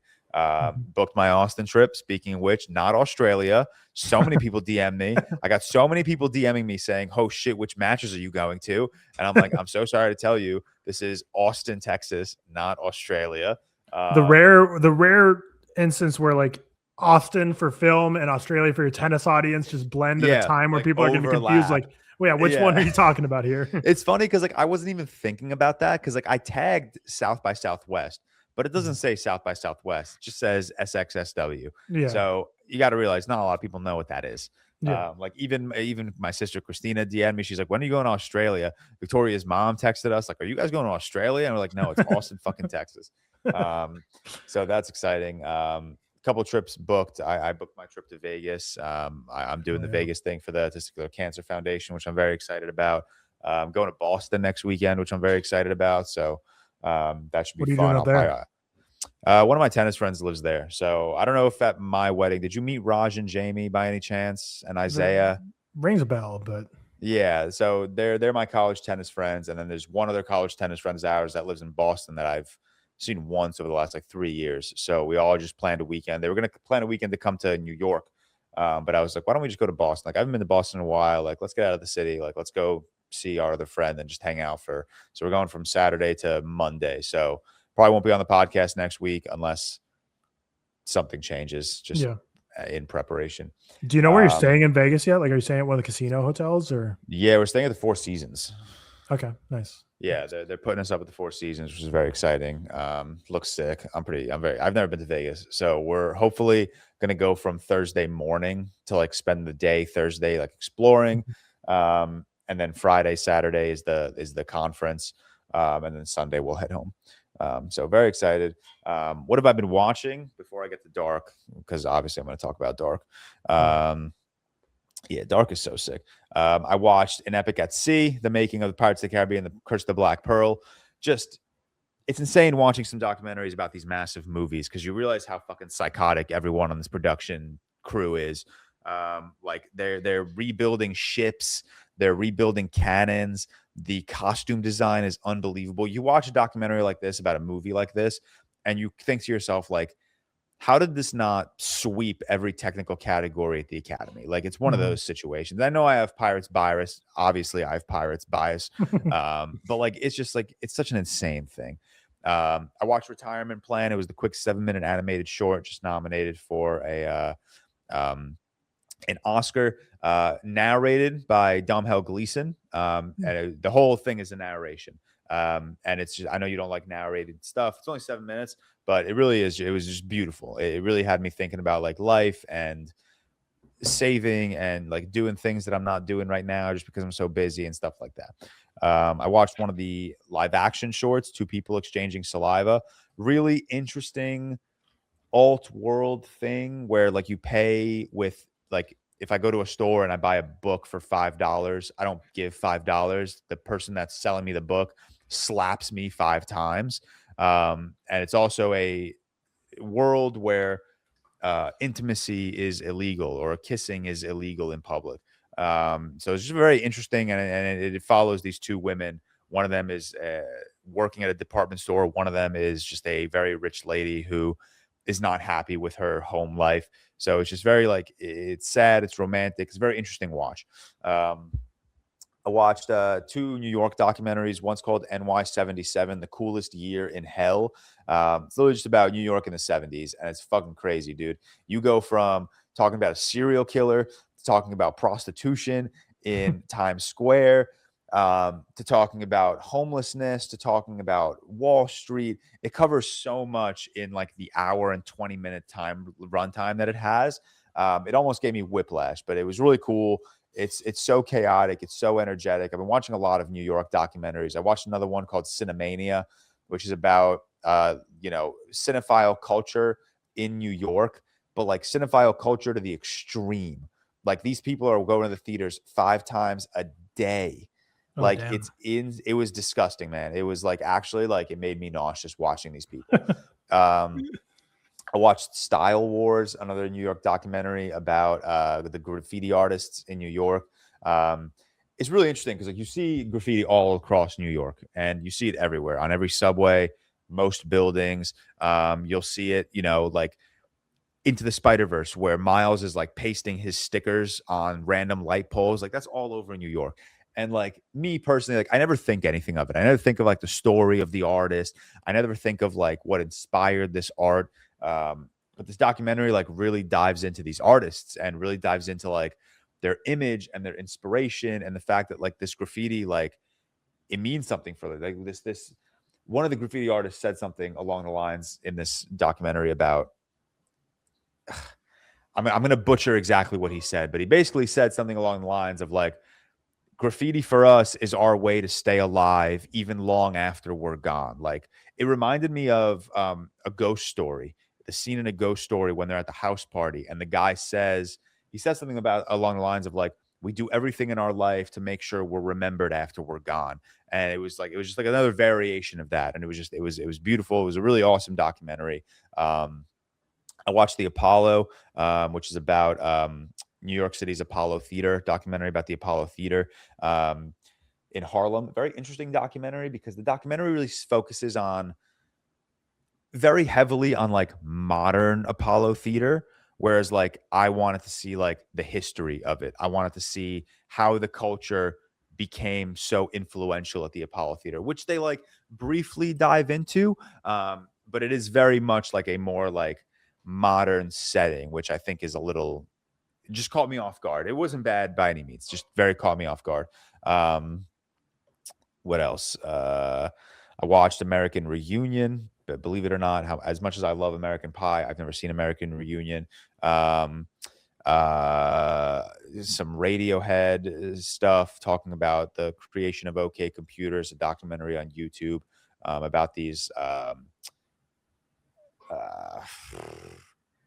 music researchers, I guess. I don't even know what you would call this occupation, but people that just study music, I guess. And they were talking about like the creation of OK Computer, and they were kind of like running through every single track and like the inspiration behind the tracks and stuff like that. But yeah, that's it. That's what I've been watching. And then Dark. I finished Dark last night, dude. Oh my God. It's top 5. It blows me away how well written this show is. And I can't even do it justice by telling you why it's so well written in fear of spoiling it. But across 3 seasons, what I've been reading is that the creators and the writers of this show had everything mapped out before writing the show. So I shit you not, there's not a single plot hole. Every question I had has been answered. It's like the most well put together TV show. You're dealing with a plethora of characters, multiple timelines. I really, I in fear of spoiling it, I don't want to get too deep into it, but I promise you, man, this was the craziest experience. Every single episode had me emoting like this, watching this shit. It was so unbelievable. I got to the final episode last night and I was watching it and I was like, this is like, I started tearing up, not because the episode was sad or whatever. I just couldn't believe how insane the writing is. Like, I genuinely could not believe how they pieced this monstrous puzzle together. It was so unbelievable. And then beyond the writing, this show looks gorgeous. Like, so beautiful. Like, you're traveling in time to the future and it looks gorgeous. Things happen. I don't want to. Every timeline has its own like unique characteristic as to why that timeline exists. I'm not going to spoil what that thing is, but like every timeline looks gorgeous. Every shot selection looks beautiful. You're in this German town. It just looks unbelievable. So many wide shots of the landscape are gorgeous. And then I watched it in the original German. Obviously, I don't have a problem reading subtitles. But if you watch this show, please watch in the original German because the acting is out of this world. The acting is out of this world. And it's interesting, and this part's not a spoiler. You have to cast multiple generations. So you're casting one character at like age 20, age 40, and age 80. And it's a different actor. It's not like they're putting makeup on actors and like making them look old. They're casting different people. And the casting is just unbelievable. Like, it's in fucking insane how good the casting and the writing of this show is. Like, I cannot believe, I genuinely cannot believe this show. It's also crazy. It's one of those shows where like the show is spoiling itself as you're going along, but you don't realize what's a spoiler until like things unravel in the back half of season 3. It's unbelievable, man. It's unbelievable. I urge everyone to watch it. It's been, like I've said, it's been one of the most highly recommended things that I should watch since my time on TikTok and social media. And I've always held off on it because that's like the expectations are too high. I don't love committing myself to TV, but literally within 1-2 episodes of season 1, I was like, damn, I'm watching this show so fast. I didn't watch it too fast. I think it took me like 2.5 weeks to watch. How many episodes are there? 26 episodes. So I didn't watch it too fast, but yeah, I just don't commit myself to TV anymore. So for a TV show to really lock me in the way Dark locked me in, it's unbelievable. It also just like, and I'm sorry to do this, I'm sorry to bring it up. Season 5 of Stranger Things is a 0.25 out of 10 now. Like, you compare it to a show like Dark, and it's night and day. It's unbelievable how dog shit season 5 of Stranger Things is when you compare it to a TV show that's actually competent. It's insane. But yeah, that's what I've been watching. So yeah, that's the episode. Appreciate y'all coming out. Like I've been saying all episode, let us know if you guys like this format change.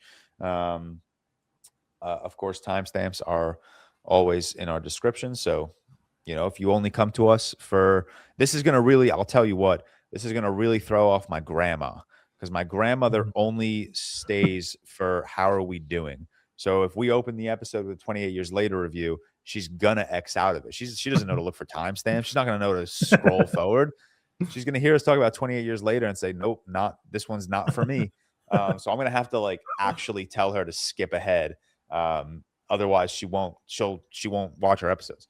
But yeah, shout out to executive producers, Ollie Powell, Harry Whitehouse, Cole Beaver, Cody Whitney, Stefan Johnson. Shout out all of our patrons. Shout out everyone that has been engaging in all of our content, especially our ReelTok Podcast awards last week. Big success. Very, very happy about that. And we will see you guys next week. I believe it's Send Help. Yeah. That's it.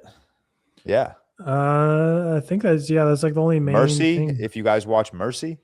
Yeah, that's not happening. I think I guess to Send Help, and then in limited theaters at the moment the Charlie XX movie comes out. Then Iron Lung, I know a lot of people are excited for that Markiplier movie. Then the Wrecking Crew comes out on Prime Video, which is I think it's that Batista movie with Jason Momoa maybe, but a lot of forgettable stuff. The big things to Send Help. Yeah, but Send Help. So we'll see everyone on Thursday for a real quick of 2025 movie auction draft, and then a patron exclusive review of Mega Shark versus Crocosaurus. I hate our patrons so much. I'm kidding. I love you guys, but stop making me watch these movies. But peace.